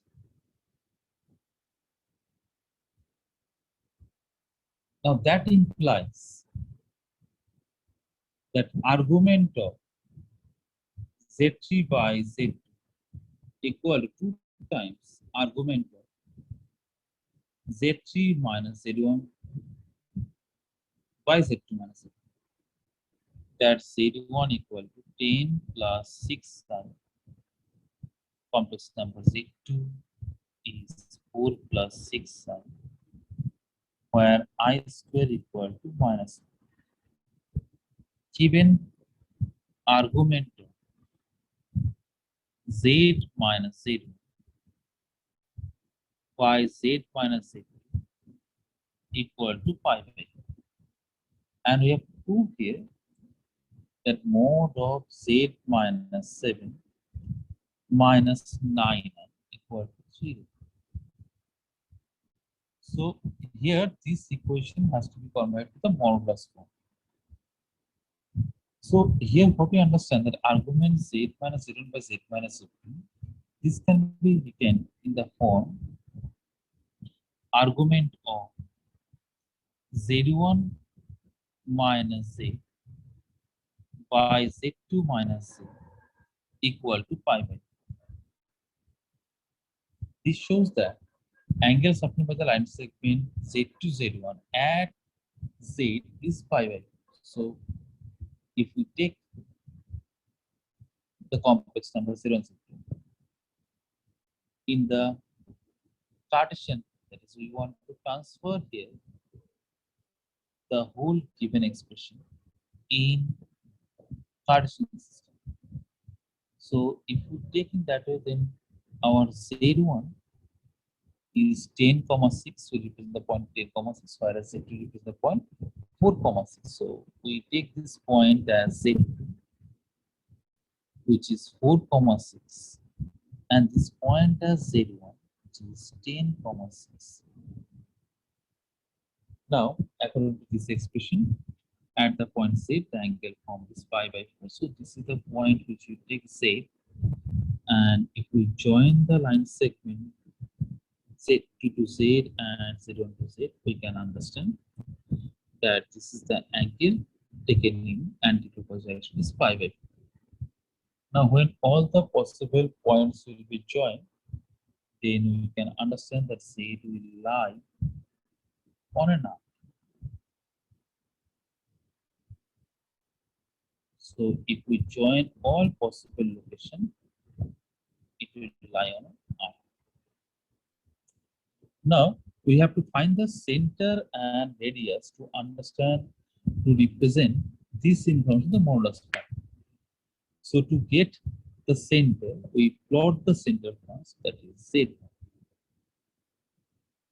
So we plot the center here, Z. Now Z now.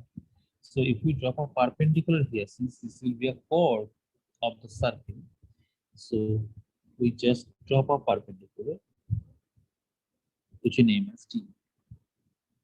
Now this point D is the midpoint of 0 and 0. Now this total length will be 6 units, so this should be 3 units. This is already 4, so this should be the point 7, 6. Now, if I join Z2 to Z and Z1 to Z1, we can easily understand this whole angle will be 90 degrees, because this is 45. Now, if the whole angle is 90 degrees, these two triangles are congruent triangle. These two triangles which are taking are congruent triangle. If we represent this by the point B, this will represent by the point A, and the center is represented by C. So you can easily understand the triangle BCD is congruent to triangle ACD. So this implies that the angle BCD should be equal to pi by 4. Now when angle BCD is pi by 4, then this length BD and CD should be same, because tan pi by 4 we can write as CD by BD, and therefore BD equal to CD. Now when BD equal to CD, we can understand this is 90 degree also, because the perpendicular dropped from the center to a chord biases the chord. Similarly, you can say there is a midpoint, then if we join, it's right. So vice versa this. So this length CD is 3 units. So the point 7 in the Cartesian plane should represent the point 7, 9. So corresponding point in the Argand plane, if we write that Z naught should be equal to 7 plus 9. Now we come to the radius. Radius is this length, which is BC length. So BC we can find from the right angle triangle. From right angle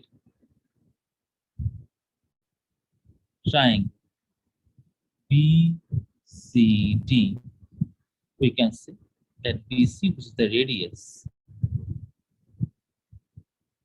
should be equal to under root of 3 square plus 3 square, that is 3 root 2. So definitely this complex number will lie on a circle whose center is 7, 9 and it is 3 root 2 in the Cartesian plane. Whereas if we see in case of Argand plane, then we can see the complex number Z, which is a variable point, is always at a distance of 3 root 2 from the complex number Z naught, which is 7 plus 9. So you can write this as this whole concept as 7 Z minus 7 plus 9I equal to 3 root 2. As a distance with the complex number Z from a fixed point Z, 7 plus 9 is always same. So this must be a circle with center at 7 plus 9 and radius 3 root 2. So the points which are lying on the arc represented by this equation is lying on the circle represented by this equation. Now this whole concept would have been represented by the Pony method also. That is, here you can understand this angle is 90 degree. This angle is 90 degree, taking the clockwise sense. So we can say here, applying the Pony method rotation theorem or the rotation theorem, we can say Z1 minus Z0 by Z2 minus Z0 equal to modulus of Z1 minus Z0 by modulus of Z2 minus Z0 e to the power of I pi by 2. Now, since this represents the radius, because it's with the point A and C, which is the radius, which is B and C radius, so this will be considered. So ultimately we get here only I. Now if we just substitute the value of Z1, this is 10 plus 6I minus Z1 by 4 plus 6I minus Z1 equal to I. Now we simplify this and write 10 plus 6I minus Z0 equal to 4I minus 6 minus IZ0. Now this can be written as that Z0 equal to 16 plus 2I by 1 minus I. Here I means iota. Now we can simplify this one, as we want to bring it in the A plus I form. So we multiply new and new with the conjugate of the denominator. So 1 minus I into 1 plus I, just we multiply and we get it here that 16 minus 2 plus 2y plus 16i by which gives us 7 plus 9, which I have got from simple geometry also. So we got the center. Now radius, which is AC, radius, which is AC equal to BC equal to, you can say that here in, or you can say that this can be radius can be obtained by mod of Z naught minus Z1 or by mod of Z naught minus Z2, any one of them. So if we take here 7 plus 9 minus Z1, which is 10 plus 6, we get 3. So we understand here that from Koni method also or rotation theorem also, we can understand the center is 7 plus 9 and radius is 0. So all the points that is lying on the arc will definitely lie on the circle. Now here a very important point is that all the complex number which are satisfying this equation are which is given the argument format may not satisfy the equation of circle. For example, we can verify that complex number z equals to 7 minus 9 minus 3 root 2i will lie on the circle mod of z minus 7 minus 9 equal to 0. But it will not satisfy. It will not satisfy the equation argument of z minus z1 by z minus z2 equal to pi.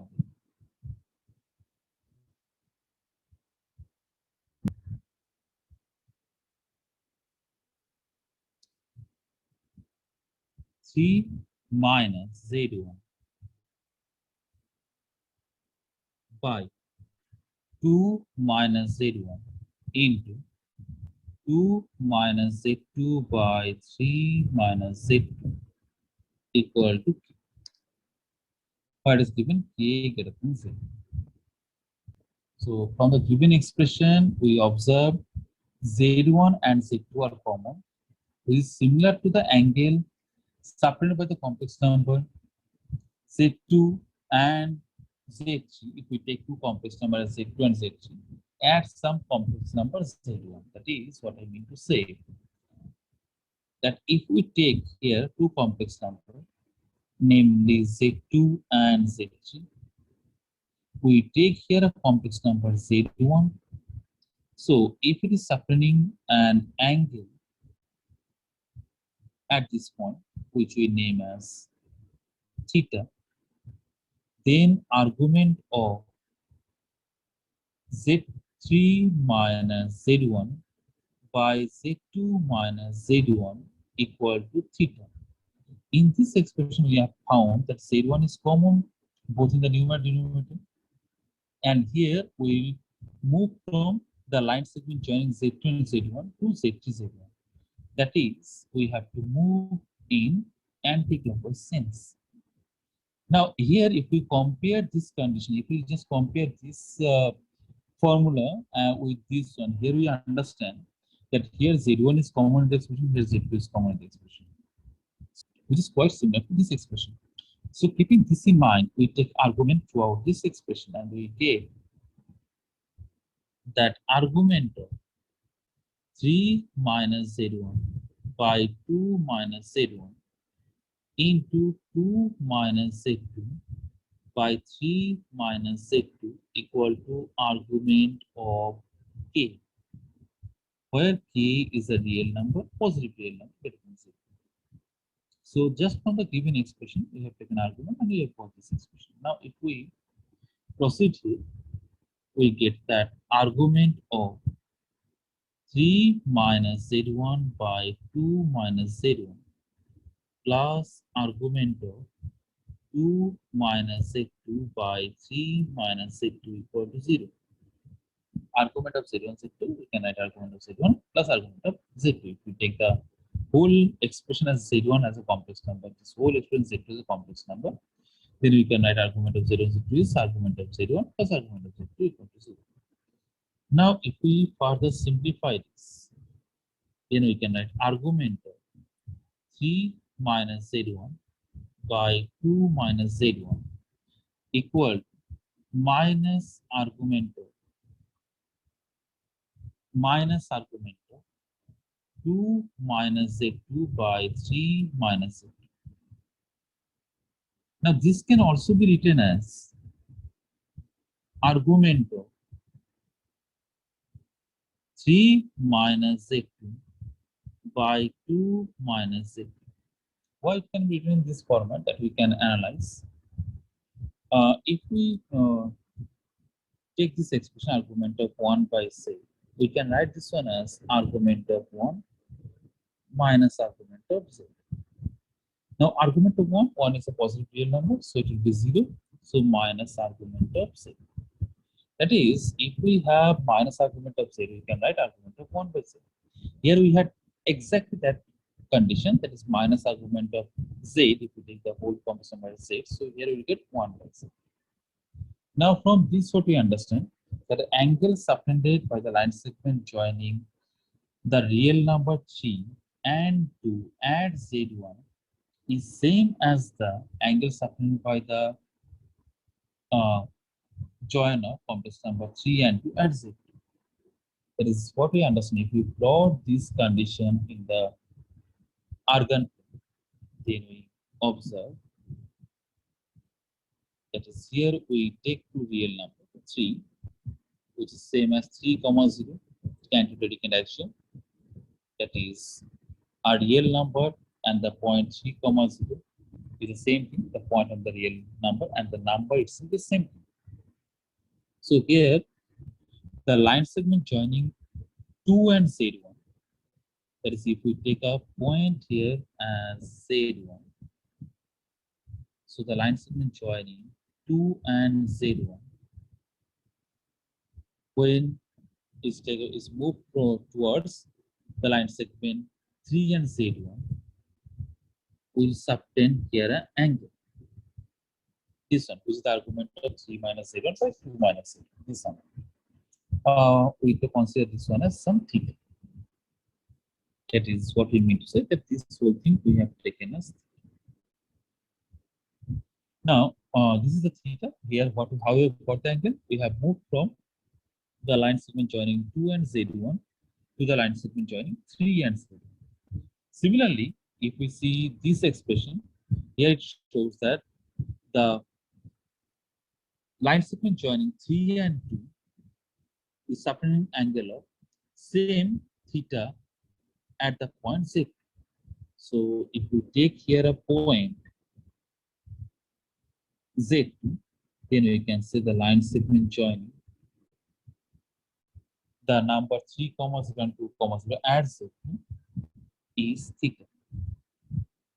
And here we should move from the line segment joining 2 and Z2 towards 3 and Z2, that is this one. And both are same.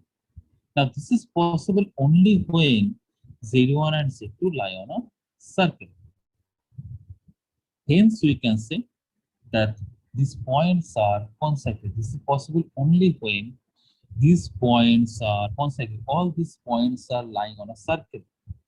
That is Z1, Z2, 2 and 3 should lie on a circle in a clockwise sense. You can see that here they are lying on a circle only in a clockwise sense. Z1, Z2, 2 and 3. So from this we can say that here we conclude. Here we conclude the points A we take as some A point, which is representing Z1. We take a point B, which is representing the complex number Z2. We take a point C here and D. So C, which is representing complex number or not complex number, here it is real number, but any real number is also complex number. So C which is 2 and the number 3 by d are consecutive, and here they have been taking the clockwise sense. A man works a distance of 3 units from the origin towards northeast direction. From there, he works a distance of 4 units in the northwest direction to reach a point P. And we have to find the position of the point P. So basically, whatever the given information, whatever the information that is given, we plot the given information in an R curve.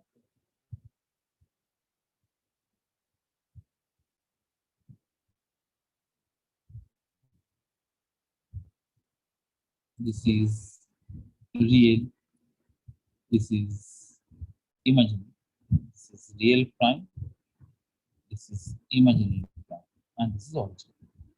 Now this real axis, this real one, we take as the east direction, this is the north direction, south, and this is the west direction. Just we try to translate the whole arcane plane in that north southeast direction, or you can say the Cartesian format. Now the person starts from the origin, we consider, and it's given here because it's given in the question that the person starts from the origin and moves towards the northeast direction. That is at an angle of 45 degrees. So we can northeast direction by this line, and we take it as OA such that OA magnitude is 3 units. This OA magnitude is 3 units because the person has traveled a distance of 3 units in northeast direction, and this angle is pi by. So the point A can represent a complex number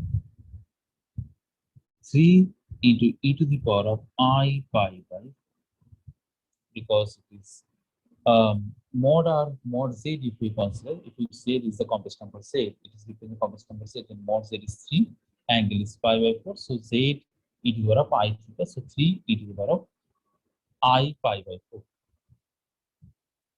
Now after that, the person has traveled in the direction of the northwest direction. So for if we take a reference line, so from here he will make an angle of 45 degrees, the reference line, and will move towards northwest direction because this is the north, this is west. So he should travel parallel to this line y equal to -6. So he is traveling in this direction such that this whole angle is 90. And we consider the person has reached at the point P after traveling a distance of 4 units. So after traveling a distance of 4 units, the person has reached to the point P. And here this angle has been taken as 90. Now angle here is taken in clockwise direction. So when we apply rotation theorem, we'll take the negative of this. Negative angle. We'll not consider positive, we'll take a negative. So here we'll simply apply rotation theorem, and we consider that the point P, the final position of the man, is representing the complex number Z. Now we say that Z is the complex number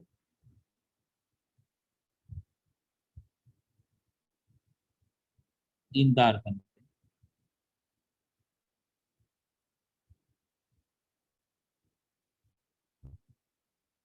represented by the point P, represented by the point P. So point P is the final position of the man, is denoted by the complex number Z in the arcane. Now here we apply Koni method, and we write Z minus 3 e to the power of I pi by 4 by 0 minus 3 e to the power of I pi by 4.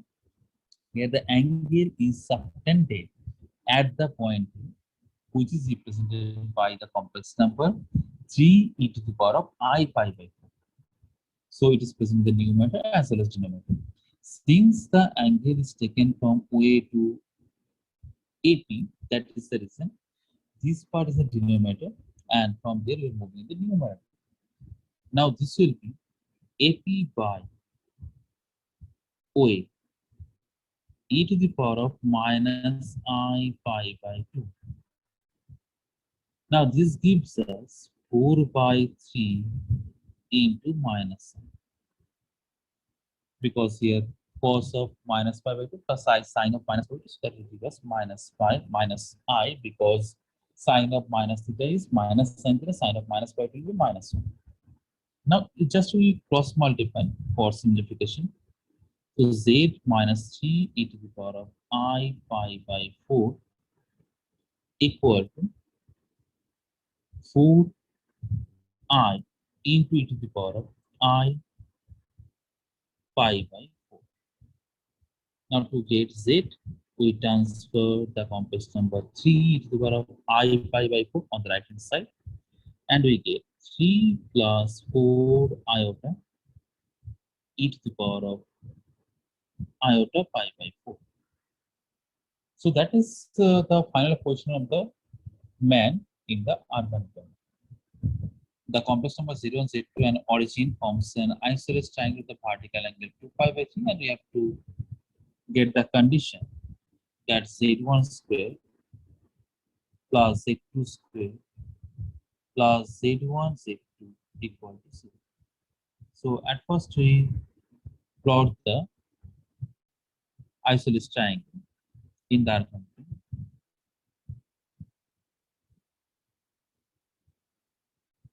And here complex number Z1, Z2 and the origin will be involved. So we take this point A representing complex number Z1, the point B representing complex number Z2, and origin. We take this angle in anti-clockwise sense as 2 pi by 3. So we plot the triangle here according to the given information, and we observe that the angle subtended by the line segment joining AB at the point O is 2 pi by 3. Line segment joining AB at the point O is 2 pi by 3. And here angle is rotated from BO to A.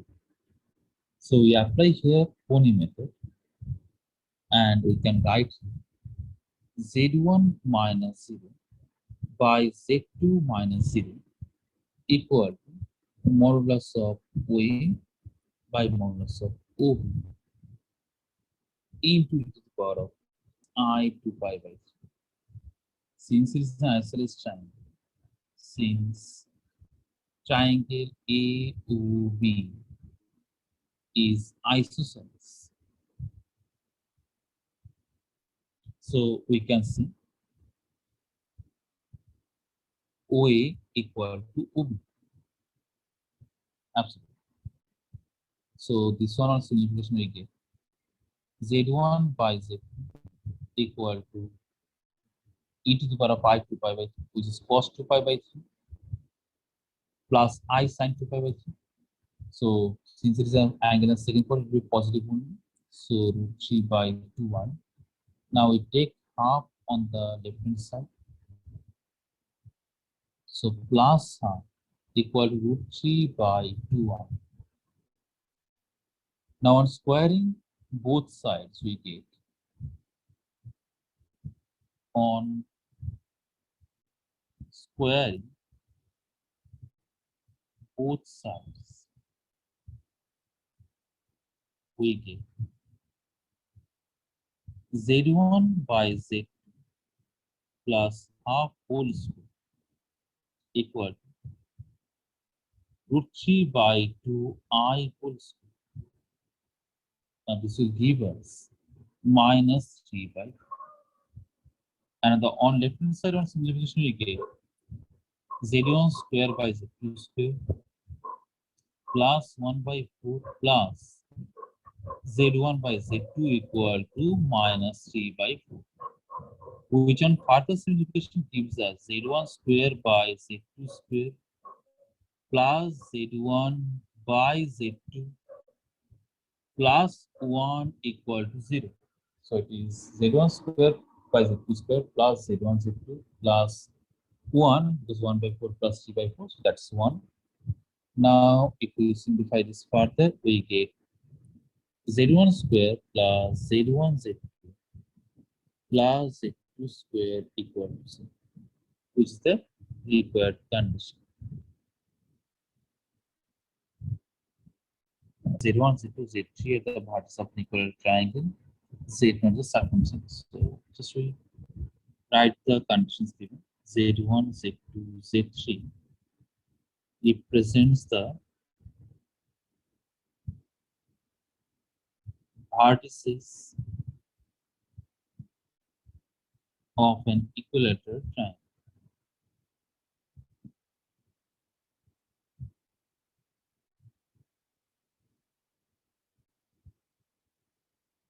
Z0 is the circumcenter.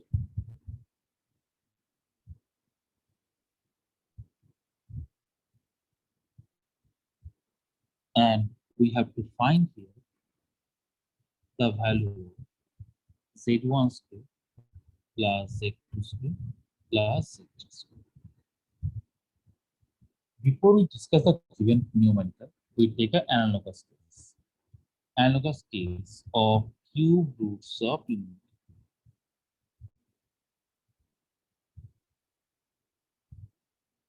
Cube roots of unity.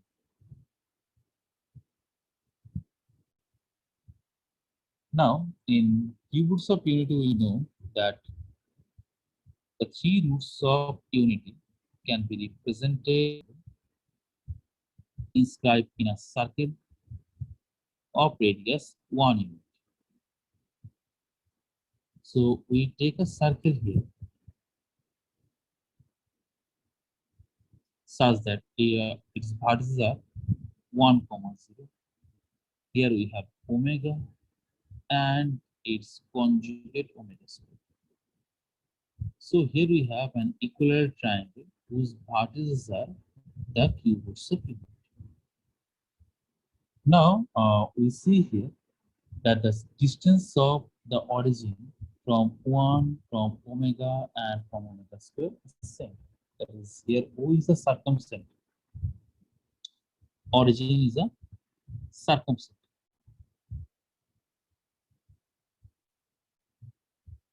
Here origin is the circumcenter as mod of 1 minus 0 equal to mod of omega minus 0 equal to mod of omega square minus 0.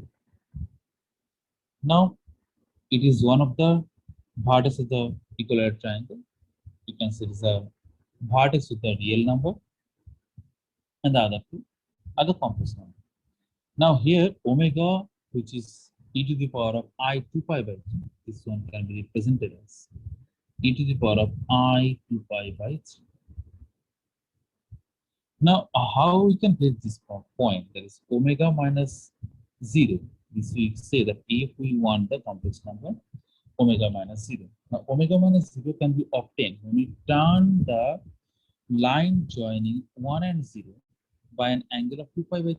That is, if we join origin and omega, this line. So this can be obtained from this line if we turn by an angle of 2 pi by 3.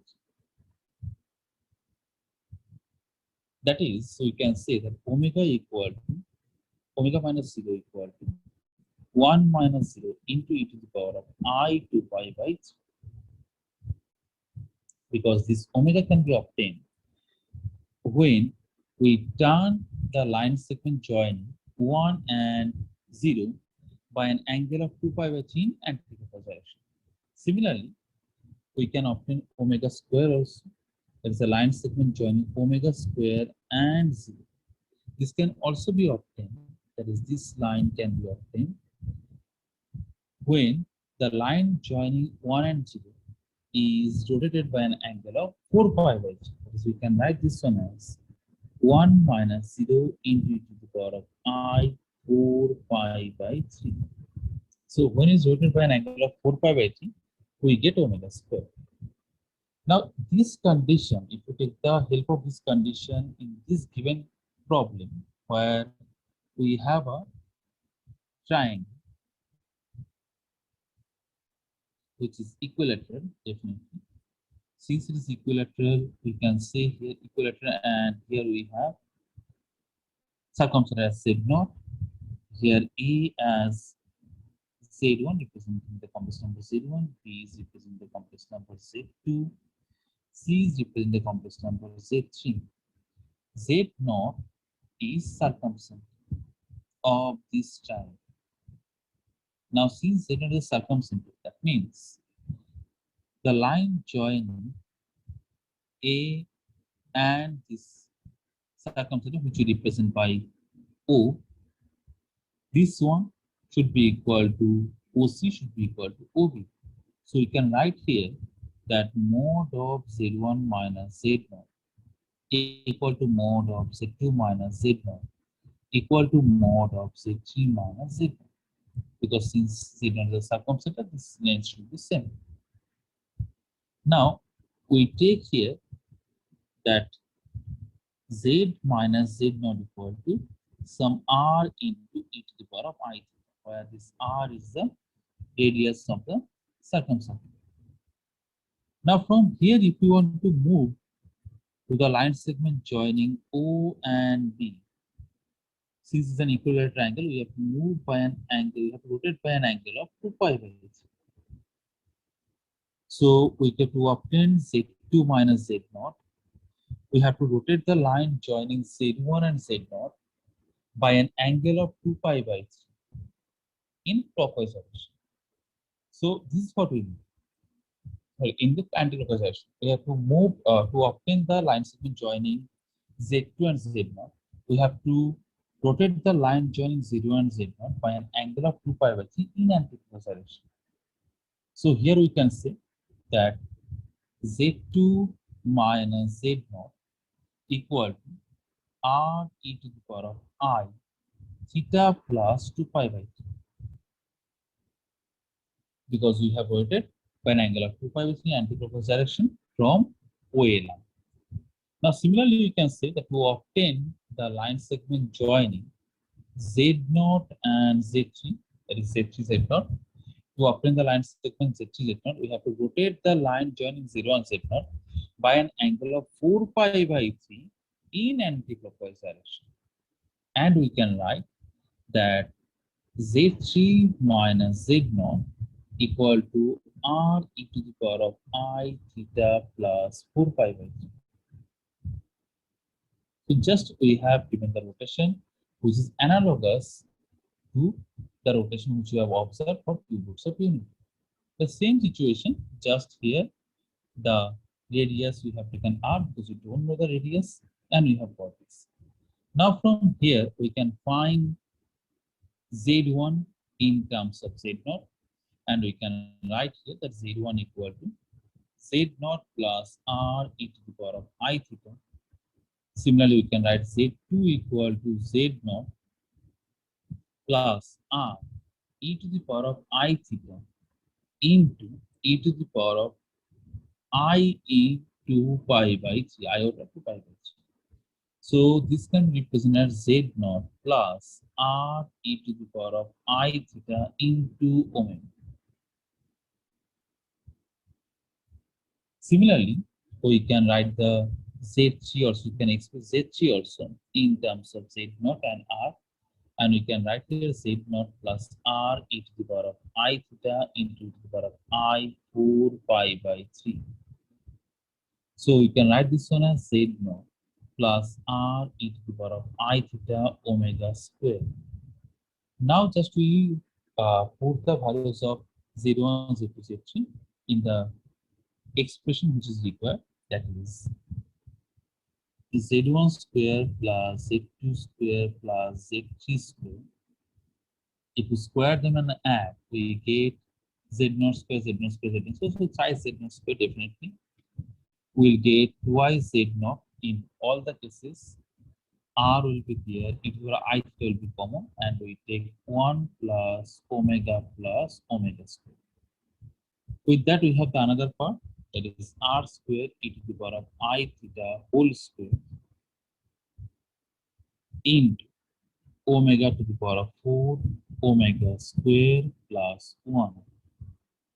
Now, if we rearrange this, if we simplify this, 3z naught square plus twice z naught r e to the power of I theta into 0 plus r square e to the power of I theta whole square into omega to the power 4 means omega cube into omega, that is omega plus omega square plus 1 plus omega cube is 1, and this will be reduced to 0. So we are left with only 3z naught square. So that is a simplified statement which is required. A rhombus, so ABCD, and can be plotted in anti-clockwise direction.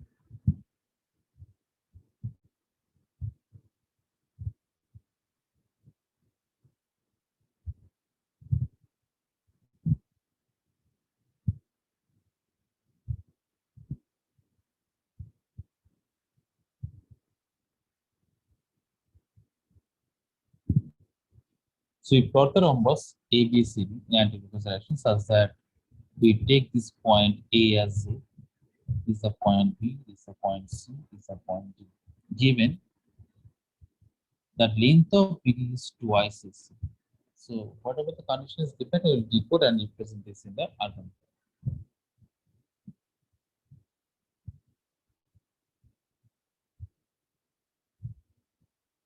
Now the point of intersection of these two diagonals is given as M.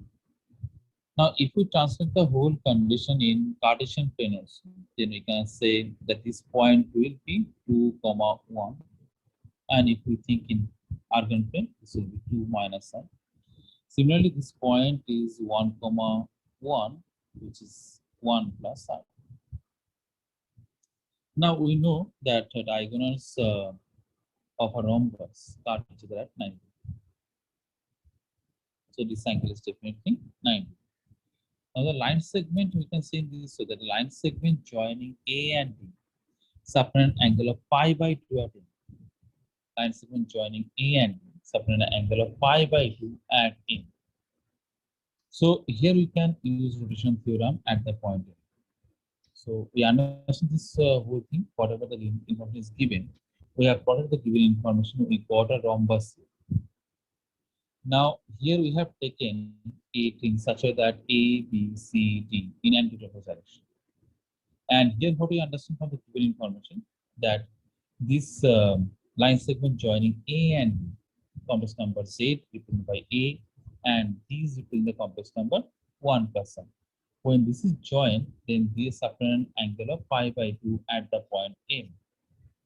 So here, if we apply here rotation theorem, then we get that Z minus 2 minus I by 1 plus I, because it is this complex number, minus 2 plus I, basically this complex number minus this complex number, that is A minus this complex number divided by this complex number minus this complex number. That means we are moving from the line segment joining DM to A. That is, the angle is taken in anti-clockwise direction. So we can write it here as AM by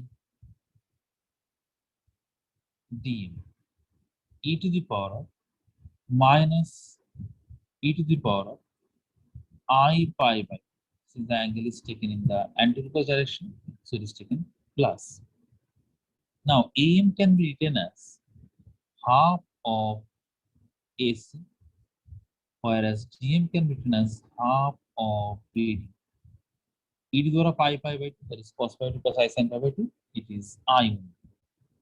Now on simplifying this one, AC by BD, that will be AC by BD, that will be half. So you can write this whole thing as I by 2. Now, if we simplify this left hand side, that is Z minus 2 plus I divided by minus 1 plus 2i equal to I by 2. Now we simplify by cross multiplication. So that is, we'll just transfer this one on the denominator part on the right hand side. So we get here z minus 2 plus I equal minus I by 2 minus 1, because it is I square is minus 1. Now from this we get that z equal 1 minus 3I by 2. Now this is one of the position of A which we have obtained when the point A, B, C, D is taken in the anti-clockwise direction. Now, same thing could have been done. This rhombus could have been written in the argand plane, also in the clockwise sense also. That is A, B, C, D. So when we represent that format, let us see how does it look like. We take the rhombus.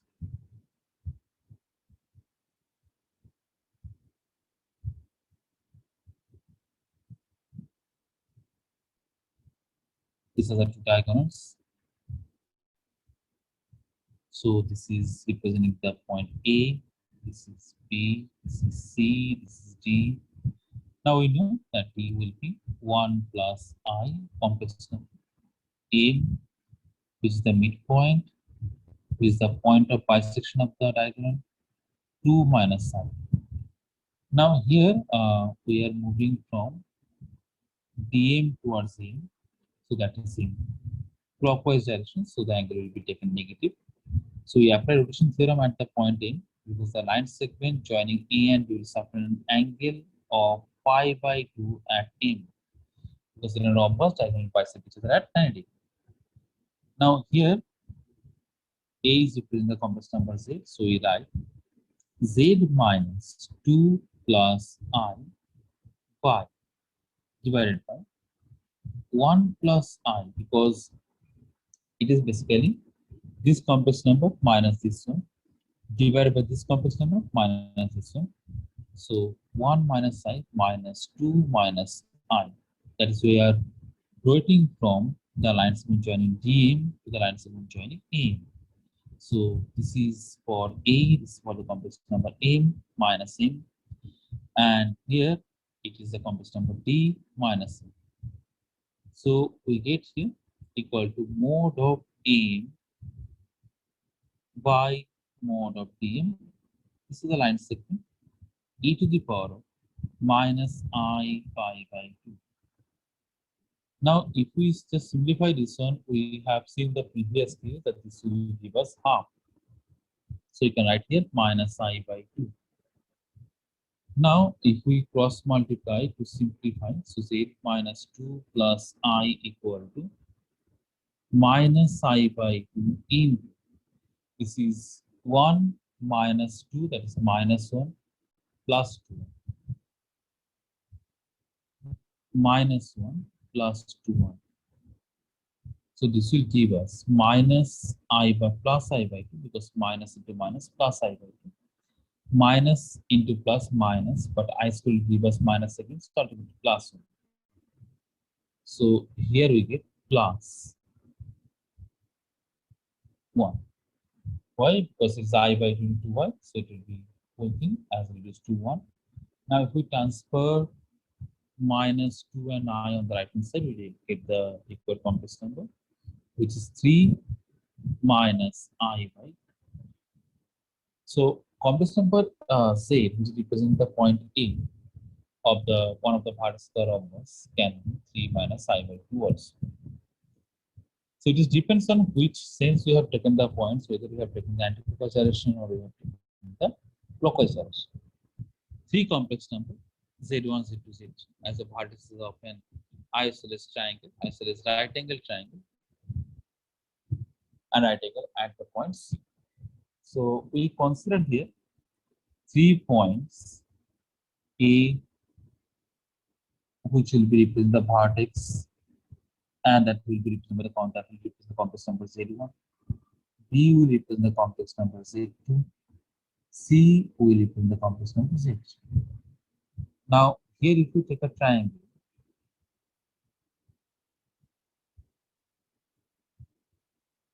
where A vertex represents complex number 0, B represents complex number 0, C represents complex number 0. Okay, so here we consider the three vertices of a right angle triangle ABC, right angle at C. Obviously, it's an isosceles right angle triangle. Since it is an isosceles right angle triangle, we can say here length of BC equal length of AC. So since we are saying length of BC equal to length of AC, so we can say here mod of Z2 minus Z3 equal to mod Z3 minus Z1. So it's definitely true because it's an isosceles triangle. Since it's an isosceles triangle, these planes should be definitely same. And here we have an angle of 90, which is subtended at the point C. So the line segment joining A and B subtend an angle of 90 degree at the point C. So on rotating by an angle of 90 degree in anti-clockwise direction from AC, if we rotate an angle of 90 degree in anti-clockwise direction from AC, we can reach to BC. So here we apply rotation theorem and we can write here that Z2 minus Z3, because it's the final position we have taken as BC, so it is Z2 minus Z3. Initial position is AC, so that will be Z1 minus Z3 equal to mod of BC by mod of AC. Here, what we have? Mod of BC by mod of AC. E to the power of I pi by 2, because the angle subtended here as pi by 2. So just we have applied the rotation theorem at the point C. Here, the line AC is rotated by an angle of 90 degree to reach to BC. And move forward. Now these two are same length, this is isosceles triangle, so this cancel out. And this will be reduced. The whole thing on the RS is reduced to I. And we write here that Z2 minus Z3 equal to I into Z1 minus Z3. So on squaring, we get Z2 minus Z3 whole square equal to minus Z1 minus Z3 whole square. Now, if we just get up in the bracket, it is Z2 square plus Z3 square minus twice Z2 Z3 equal to minus Z1 square minus Z3 square plus twice Z1 Z3. Just a simple formula of A minus B whole square. Now we can just rearrange this and we can write Z1 square plus Z2 square minus twice Z1 Z2 equal to twice Z1 into Z3 plus twice Z2 into Z3 minus twice Z3 square. Now we have added here twice Z1 Z2. So we have separated here on the left hand side. We can see we have separated twice Z1 Z2 to make it a whole square, which is the required condition, which we have in the required condition. So similarly, we subtract here twice Z1 Z2. Now the left hand side will be reduced to Z1 minus Z2 whole square. And in the right hand side, we can take a 2 common, Z1 Z3 minus Z3 square minus common Z1 Z2 minus Z2 Z3. So you simplify this further and the RHS becomes, after taking Z3 common, Z1 minus Z3, and from the next term we take Z2 common, we get Z1 minus Z3. So this on further simplification gives us Z3 minus Z2 into Z1 minus Z3, which is the required condition. We take a regular hexagon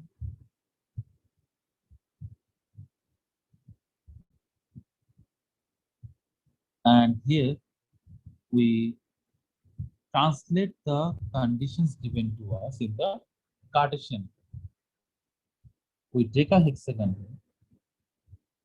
we consider the center of the hexagon at the origin.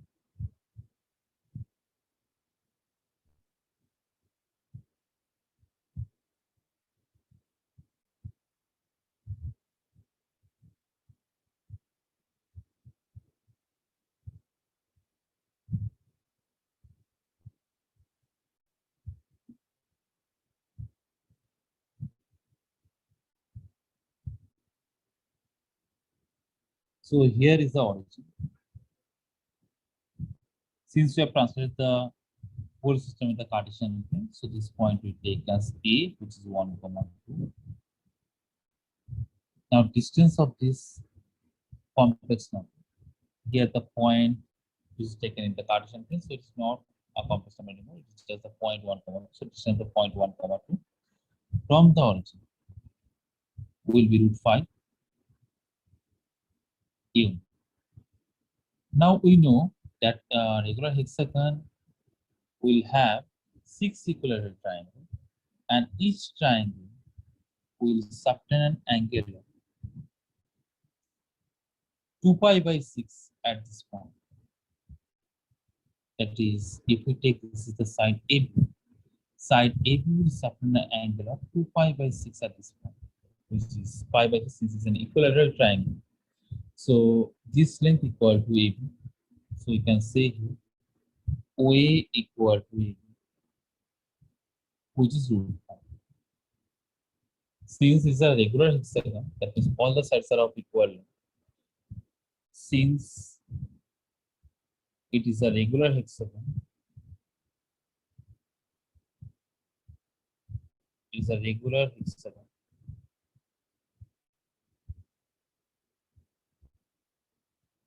so perimeter is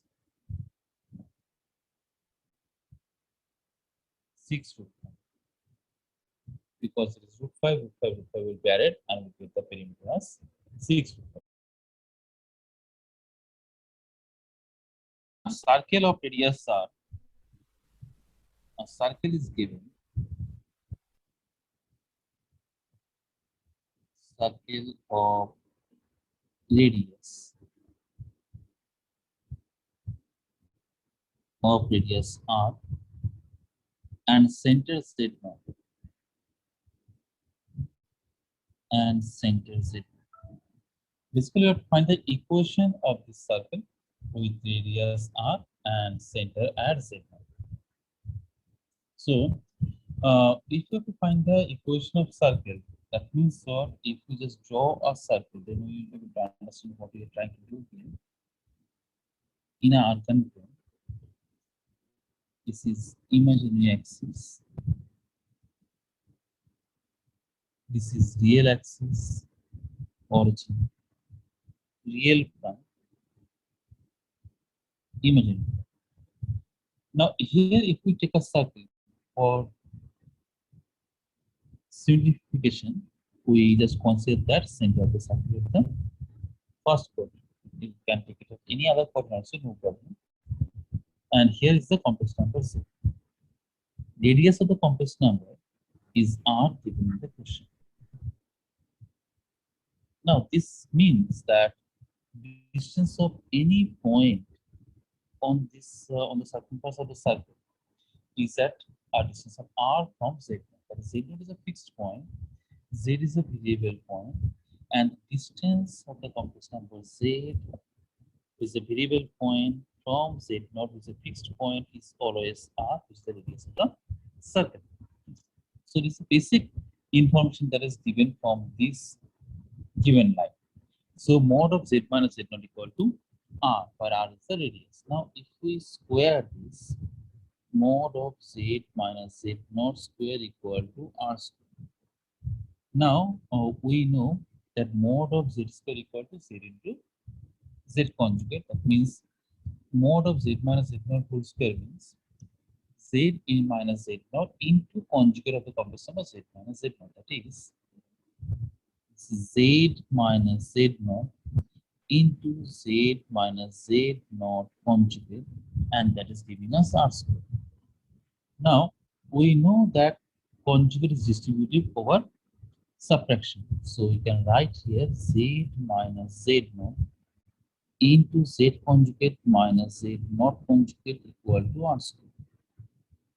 If we further simplify this, then we get z into z conjugate minus z into z naught conjugate minus z naught into z conjugate plus z naught into z naught conjugate equal to r square.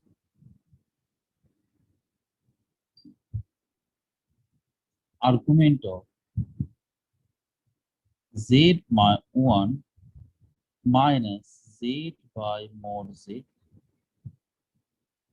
whole divided by z by mod z equal to pi by 2. This is one equation given. Another is given mod of z by z conjugate minus z1 equal to root 3. And we have to find here modulus of the complex number z1. Here the given information is argument of z1 minus z by mod z by z by mod z. So what we find that here it is quite similar to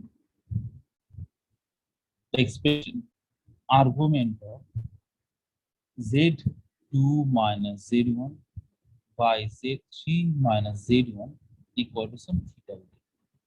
Theta just you have assumed. That means what? Angle subtended by the line joining z2 and z3 at the point z1.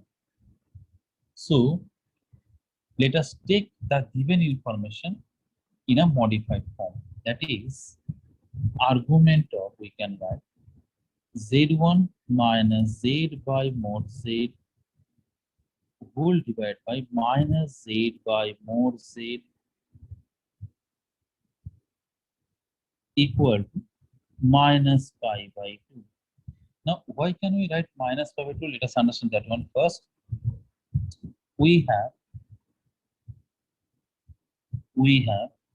argument of z equal to minus argument of minus. That we know. So when argument of z equals to theta, then argument of minus z will be minus theta. So here, just this was the complex number given. We have taken a minus n, so it is minus theta. So very simple.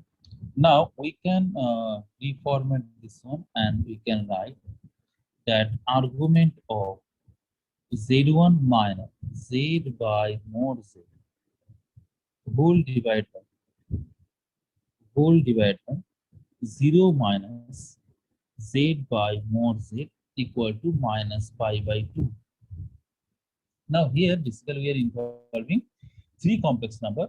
One is the origin, one is z1, one is z by mod z. So the three complex number which are involved are origin, z1 and z by mod z.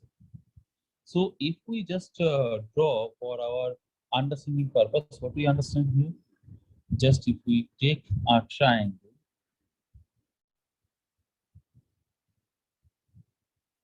where we take this end as the origin, we take this vertex as z by mod z and this one as z1. We have taken it in this format because we can see that z by mod z is common to the expression. This is present in the numerator as well as denominator. So this shows that line joining z1 and the origin suffer an angle of pi by 2. So it has been taken in that format. Why? Because we can see z by mod z is common to the expression that is present in the numerator as well as denominator. And the line joining z1 and origin suffer an angle of minus pi by 2 at z by z conjugate. Now here if we want to show by the rotation also, it is very simple because we have to move from the line joining this to the line joining z1 and z by z conjugate. Here we see that in the denominator we have 0 minus z by z conjugate. So you have to move from the line joining 0 and z by z conjugate to the line joining z1 and z by z conjugate. That is, the rotation is in this direction, which is the clockwise direction. Now, if we understand here, that is this distance is actually given. Mod of z by z conjugate minus z1 equal to root 3. That is the addition of the complex number z by z conjugate and z1 is root 3. So we can say that this distance is root 3.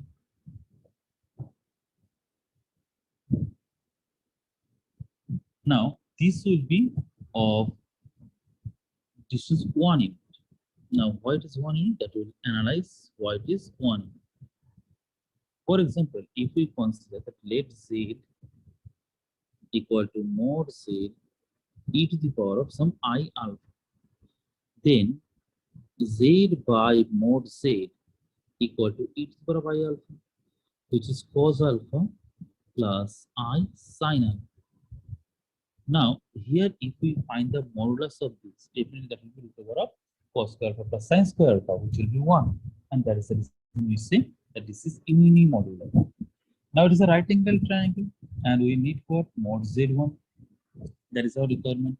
Now, what is the meaning of mod z1? Distance the complex number z1 from the origin, which is this length, which is the length, this, which is the length, this. Now, this length is definitely equal to under root of 1 square plus 3, which is 2. So from here we can conclude that mod z1 is equal to 2. From the given information, we get that mod of z minus 1 equal to root. And a square is circumscribing this circle. So if we plot this in the Cartesian plane, this we consider as x, this we consider as the y. Now here, the center of the circle is the point 1, 0. So we have a circle here.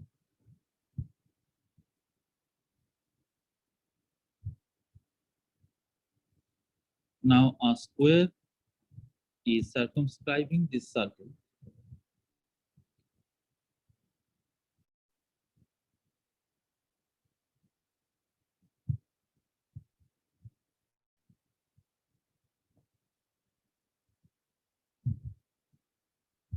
So we got a square here, and we understand the center of the circle and center of the square will be same at the point 1. So here we can see that center of circle and center of square is at the same point, is at the same point 1, 0. Now, therefore, we can consider that this is one of the vertex we consider, which is P we consider, and this will represent the complex number Z1. And the remaining vertices can be obtained just by rotating clockwise in the clockwise sense by 90 degrees. That is, remaining vertices, if one of the vertices is P Z1, and the remaining vertices can also be obtained just by rotating the clockwise sense of 90 degrees. That is, we will just rotate, we'll just give a rotation, just the remaining vertices. Suppose we consider this one as P1, this is P2, this is P3. So we have the remaining vertices P1, P2, and P3, which can be obtained by a counterclockwise rotation of this segment. That is a segment which is obtained by joining C and B. If we just rotate in counterclockwise direction by an angle of 90 degrees, we'll get the other vertices. This is the condition because it is a square, so we can think it in this way. Now the rotation of this one by an angle of 90 degrees. So how can that be done? Here this angle is 90 degrees. Now, if we have a complex number and if we want to rotate that by 90, that means basically only the rotation is required. Only the argument 90 has to be added. So what we can say that if we have here Z2, then we can say that Z2 minus 1 equal to I into Z1 minus 1. It is because if we represent Z1 minus 1 as mod of Z1 minus 1 into e to the power of I theta, then to rotate in counterclockwise direction. Now here all these are radius. That is here all these are radius because the center of the circle, center of the square has been taken same. That means all these sides are of same length. All these line segments CP1, CP, CP1, CP2, and CP3 are of same length. So mod of Z2 minus 1, mod of Z1 minus 1 is same, just a rotation of 90 degree. So what we can say that this will be equal to, for example, if we want to rotate by 90 degree, what will do? We'll simply multiply by I. Why? When we multiply by I, Z1 minus 1, that means actually mod of Z1 minus 1 into e to the power of I theta into e to the power of I pi by 2, which gives us mod of Z1 minus 1 into e to the power of I theta plus pi by 2. So just to rotate by an angle of 90 degree in the counterclockwise, we will be going on multiplying by I. So similarly, we can get Z3 minus 1 equal to I square into Z1 minus 1, that is minus of Z1 minus 1. Similarly, Z4 minus 1 equal to I cube into Z1 minus 1. Again, rotation of 90 degree. So this will be minus I into Z1 minus 1. Now given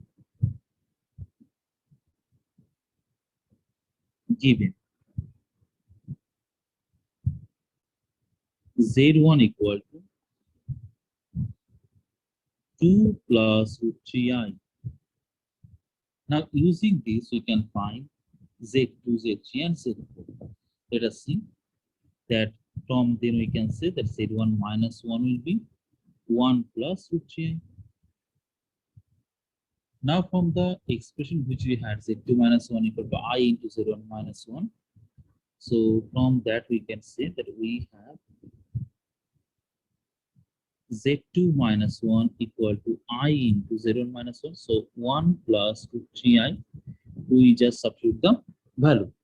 And we get here that Z2 equal to 1 plus I into 1 plus root 3i.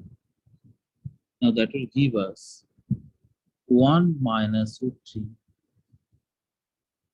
plus I. Similarly, we can get Z3, which will be 1 minus 1 plus root 3i, and that will be minus root 3i. Now again, we can get Z4 here, and Z4 equal to 1 minus I into 1 plus root 3i. Now that will be 1 plus root 3 minus I. Mod of Z1 less than equal to 1. Mod of omega less than equal to 1. This is the full complex number given. And we have to prove here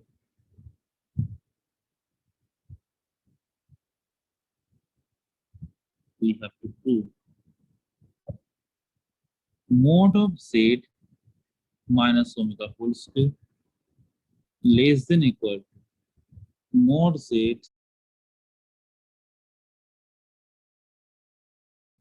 plus argument of Z minus argument of Z minus argument of omega whole square. So if we understand here, that is basically we are dealing here with three complex numbers, Z, omega, and origin. Why we are involving origin? Because mod Z1 means distance the complex number Z1 from the origin. Mod omega means distance the complex number omega from the origin. So if we just take the most simplest case and we plot this complex number, then what we get? I'm saying that we are taking simplest case. The reason is I will take both the complex number in the first quadrant and the angle between them I'll take as theta, which I'll take as the acute angle. So angle between them I'm taking theta, which I consider an acute angle. So theta is less than 90, greater than 0. So the most simplest conditions has been taken. Now this line will represent mod of z minus omega, because here we can see here that this line represents the distance between the complex number z and omega.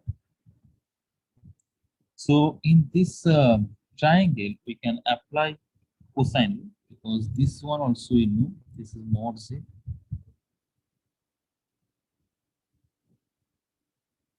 This length is mod omega, and this is origin. So we can apply cosine rule here using cosine rule in a triangle O, A, and B. Here B is representing complex number omega, A is representing complex number z. So here what we can write? We can write here mod of z minus omega whole square equal to mod z square plus mod omega square minus twice mod z mod omega cos z. Basically, here we have AB square equal to OA square plus OB square minus twice OA OB cos angle. Now we observe that in the given in the required relation, we need here mod z minus mod omega whole square. So we have to make here a perfect square. So to make it a perfect square, we add a term and separate a term. Which term will add? Here mod of z square plus mod of omega square. Since we need mod z minus mod omega whole square, so to make it a whole square, we here subtract a term minus 2 mod z mod omega, and we add the term to neutralize, to balance the equation, minus 2 mod z mod omega cos z. Now from this we can write mod z minus mod omega whole square. Then we take here twice mod z mod omega common, 1 minus cos theta. So this can be written as less than equal to mod z minus mod omega whole square plus twice 1 plus cos 1 minus cos theta. We can write this one because it is given in the question that mod z1 less than equal to 1, mod omega less than equal to 1. We can say here as mod z1 less than equal to 1 and mod omega less than equal to 1. After that, if we simplify this further, we can write here that this is equal to mod z minus mod omega whole square plus 4 sine square theta by 2. Now we have assumed that theta is lying from 0 to pi by 2, that we have assumed at the beginning only. Now we know this inequality, that if we have theta between 0 to pi by 2,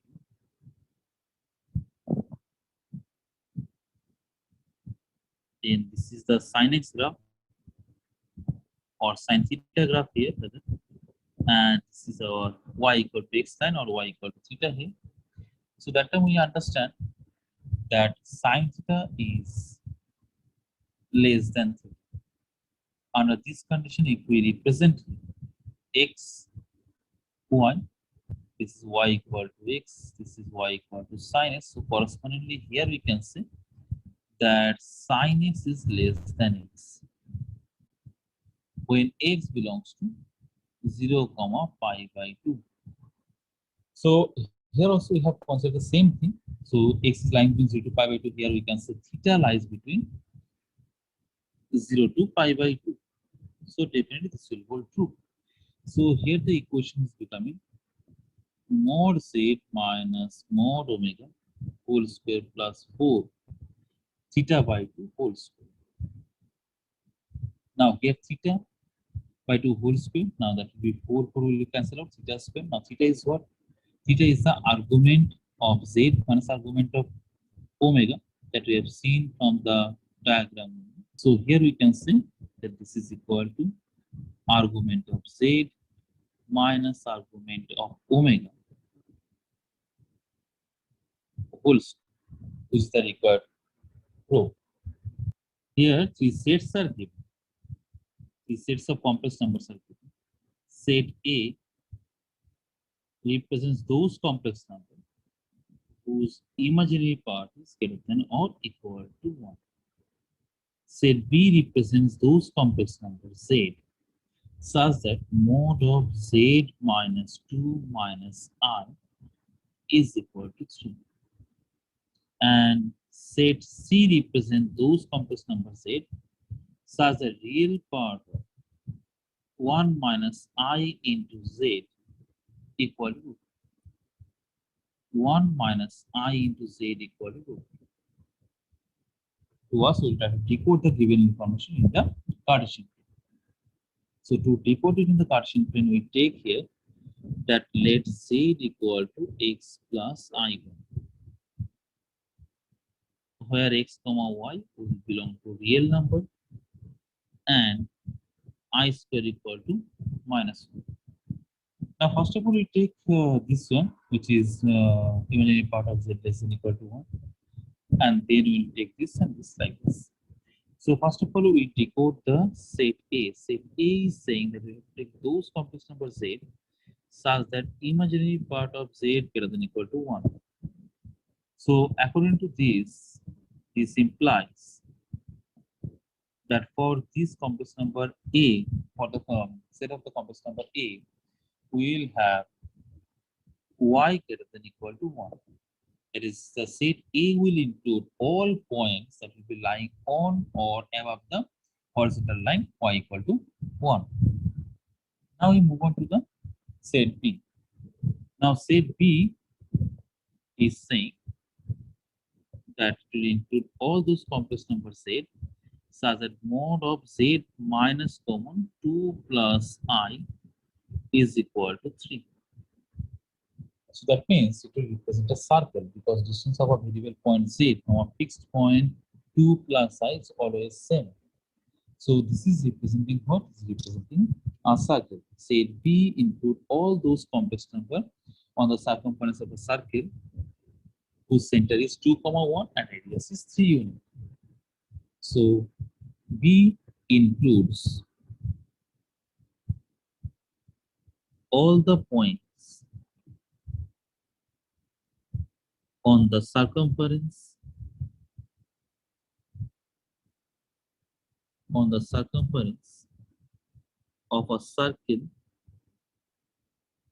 with center at 2, 1 and radius 3 units. So this is what you have to keep in mind while plotting the argument. Now the last one, that is a set C.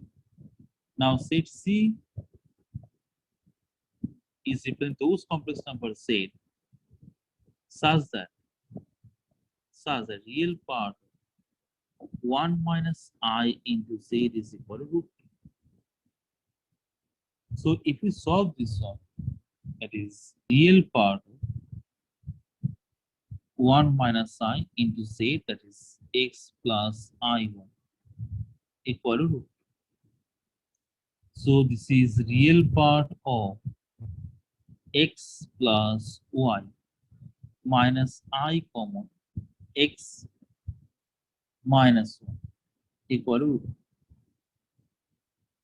So this implies that x plus y equal to root. So set C represent all those points which are lying on the line x plus y equal to root 2. There is a line whose x-intercept and the y-intercept both are root 2. So if we plot this in the Cartesian plane, we have to plot it correctly. Technically, it should be correct. It may not be accurate. Now, here at first we plot set B, which is representing a circle of radius 3 units, center 2, 1. So center 2, 1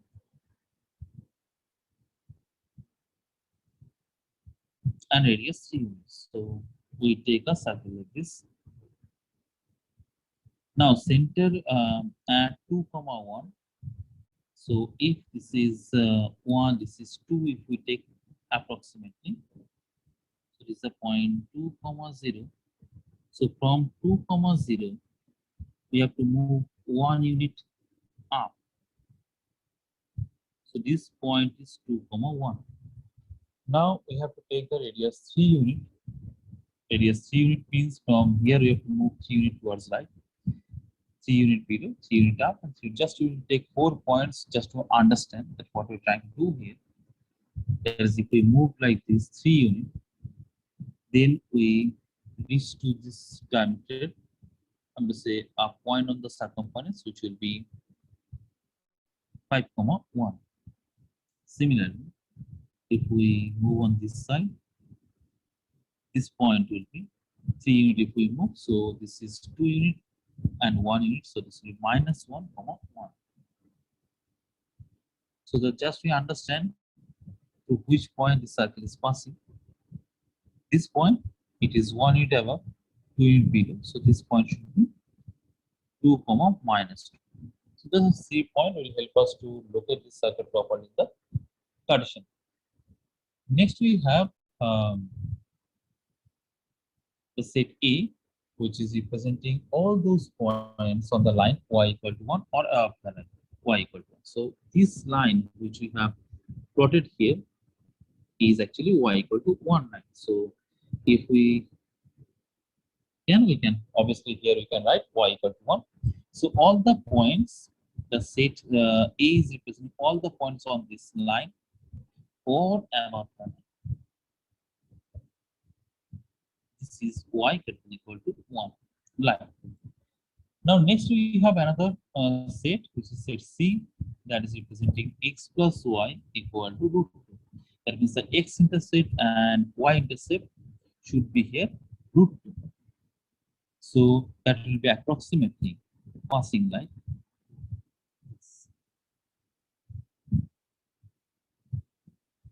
So here we have taken an approximate line which will be representing x plus y equal to root 2. There is an x-intercept and the y-intercept is root 2.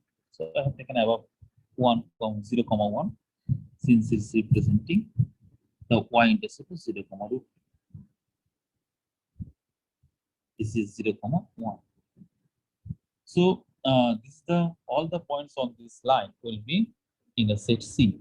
Now we have to get a point which will be common to all these three sets, because they are asking for how many points are there in A intersection B intersection C.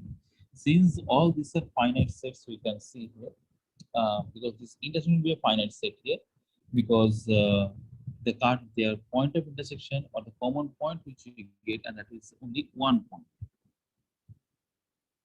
Here only 1 point is a singleton set, because that is the only point which is common to all these three sets, and that will mark as set, because this is what is required. They have told how many points are common between the sets. This is the set A intersection B intersection C will have only 1 point in common. That is the first part of the sum. Now we move on to the next part. Next part, if we decode the information, it is saying mod of z plus 1 minus I whole square plus mod of z minus 5 minus I whole square, which can be written as mod of z minus 1 plus I whole square plus mod of z minus of 5 plus I whole square. There is a distance of the complex number from the point minus 1 comma 1. This is minus 1 comma 1. So that means what they are asking for here. This is the first part, this one. And this mod of z minus 5 comma 1. This is 5 comma 1 means this one. This is 5 plus I means corresponding point in the Cartesian plane is 5 comma 1. So this means the distance of the complex number z and the point 5 comma 1, which is this one. So square of this distance plus square of this distance. Now we know that a semicircular angle is always 90 degrees. So this will be equal to what? This will be equal to the square of diameter. So sum of the squares of this length and this length will be equal to square of diameter of the circle, which you have drawn. Now the radius of the circle is, we have already seen that here the radius is 3 units. So diameter will be 6 units. So this will be 36. So the part 2, or you can say here, which is marked as part A, is 36. Now, in the next part is given mod of omega minus 2 minus I is less than 3. That means omega can be any complex number inside the circle with center at 2 comma 1 and radius 3 units. It is lying it is inside a circle with center at 2 comma 1 and radius 3 units. So you can see that here that omega can be at any point inside this circle. Now, when we have to find mod of z minus mod omega, if we find this difference, then this should be less than mod of z minus omega. Now, this will be maximum mod of, we can say here that mod of z minus omega is maximum when z and omega, when z and omega are at diametric opposite points.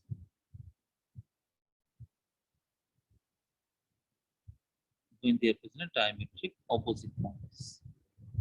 Now, if there are diametric opposite points, that means when z is situated at this point, it will be just through this center, it will pass through this center. We will have a line here. We can assume that omega will be somewhat like this, just touching this circle. So from this we can say that mod of z minus omega is less than 6. Now when mod of z minus omega is less than 6, so this implies that mod of mod z minus mod omega will be less than 6. Now, when mod of something is less than a quantity, that means we can say when mod of x less than a, x less than a and greater than minus a. Same concept will be applying here, that mod z minus mod omega less than 6 greater than minus 6. Now, according to the question, we have to add 3 throughout, and we get mod z, and we get mod z minus mod omega plus 3 less than 9. So this is what we get. Now, the question has asked for the range, so we can say the range is from minus 3 to 9. So you can say range, or the required range is from minus 3 to 9. That alpha lies on a circle which is x minus x naught whole square plus y minus y naught whole square equal to r square. That is, we can say that alpha lies on mode of z minus z naught equal to r. On a circle, mode of z minus z naught equal to r, where I have considered z naught as x naught plus iy naught and z equal to x plus iy. Here x comma y comma x naught comma y naught belongs to r and I square equal to minus 1. So you understand that z is lying on a circle with center at z naught and radius is r.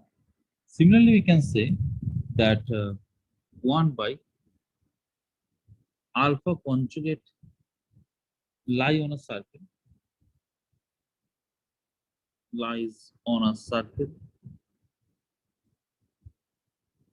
which is x minus x naught whole square plus y minus y naught whole square equal to 4r square. So this implies that alpha conjugate lie on the complex number z minus z naught square equal to 2r whole square. We can write here mod of z minus z naught equal to 2r. So 1 by alpha conjugate lie on the complex number is center at z naught radius 2r. Now if we plot this in the Cartesian plane, it will have two circles. The first circle with center at z naught and radius r. Second circle is concentric with the first circle and radius 2r. Here we observe that argument of 1 by alpha conjugate. Now this one we can write as 0 minus argument of alpha conjugate.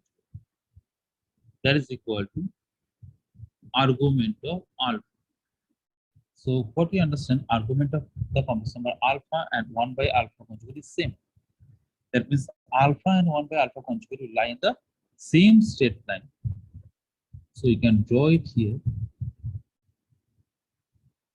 Now this shows that if this point is alpha, then this point will be 1 by alpha conjugate.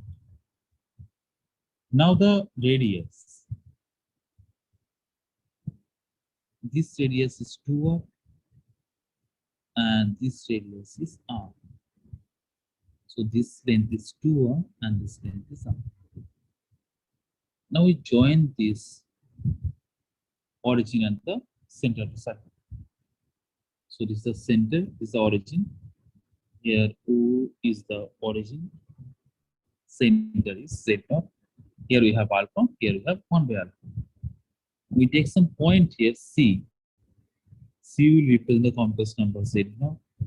We take a point A, which will represent the complex number alpha, and a point B, which will represent the complex number 1 by alpha conjugate. Now here is an angle form which we take as theta. Now if we apply cosine law in the triangle ACU using cosine rule in triangle AOC, we get cos theta equal to minus s square plus o square plus oc square by twice OA into OC. Now minus AC square, that will be minus R square, OA square, that will be mod alpha square, OC square, that will be mod Z naught square, whole divided by twice mod alpha into mod Z. This we can mark as equation 1. Now we can apply this cosine rule in the triangle OBC also. So applying cosine rule in triangle, what we can write here, that cos theta equal to minus 2r whole square plus 1 by alpha conjugate whole square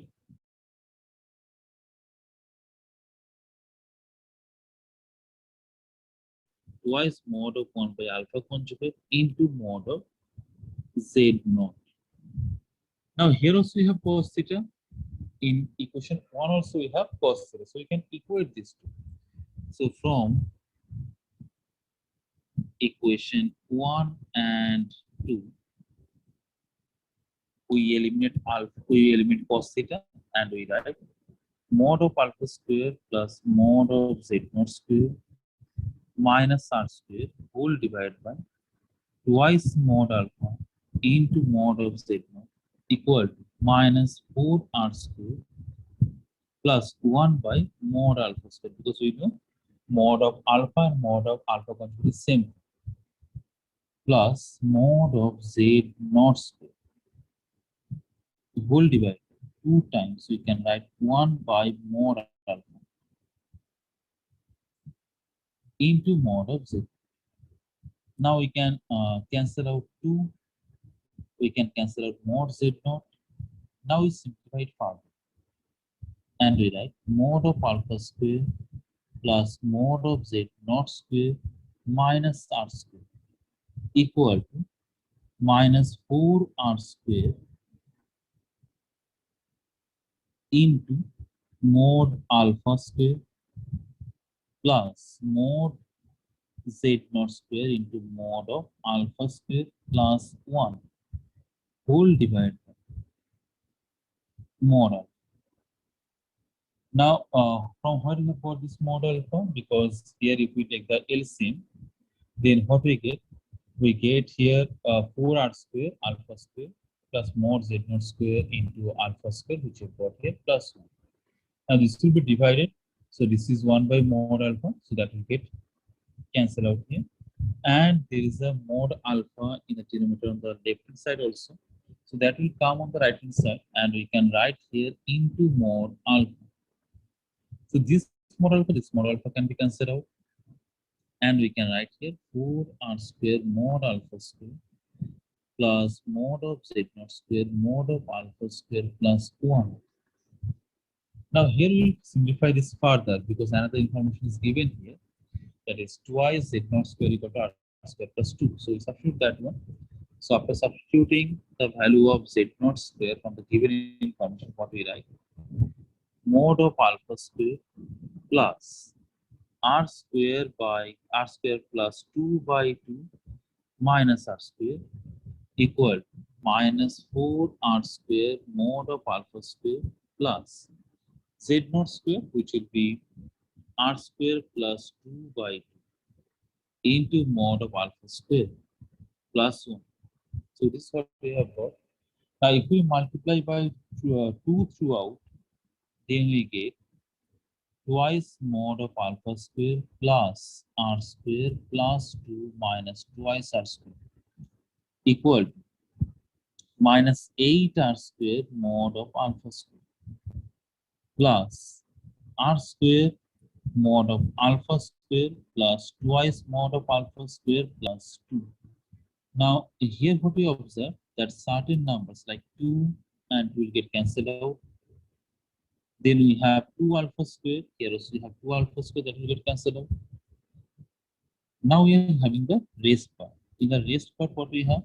R square here minus 2r square. That is, here we have minus r square on the left hand side. So from the left hand side, we write minus r square. On the right hand side, we have mod alpha square, mod alpha square. So that will give us minus 7 r square mod alpha square. So we write here minus 7 mod alpha square into r square. And from this we get that mod alpha equal to 1 by root 7, which is the required answer.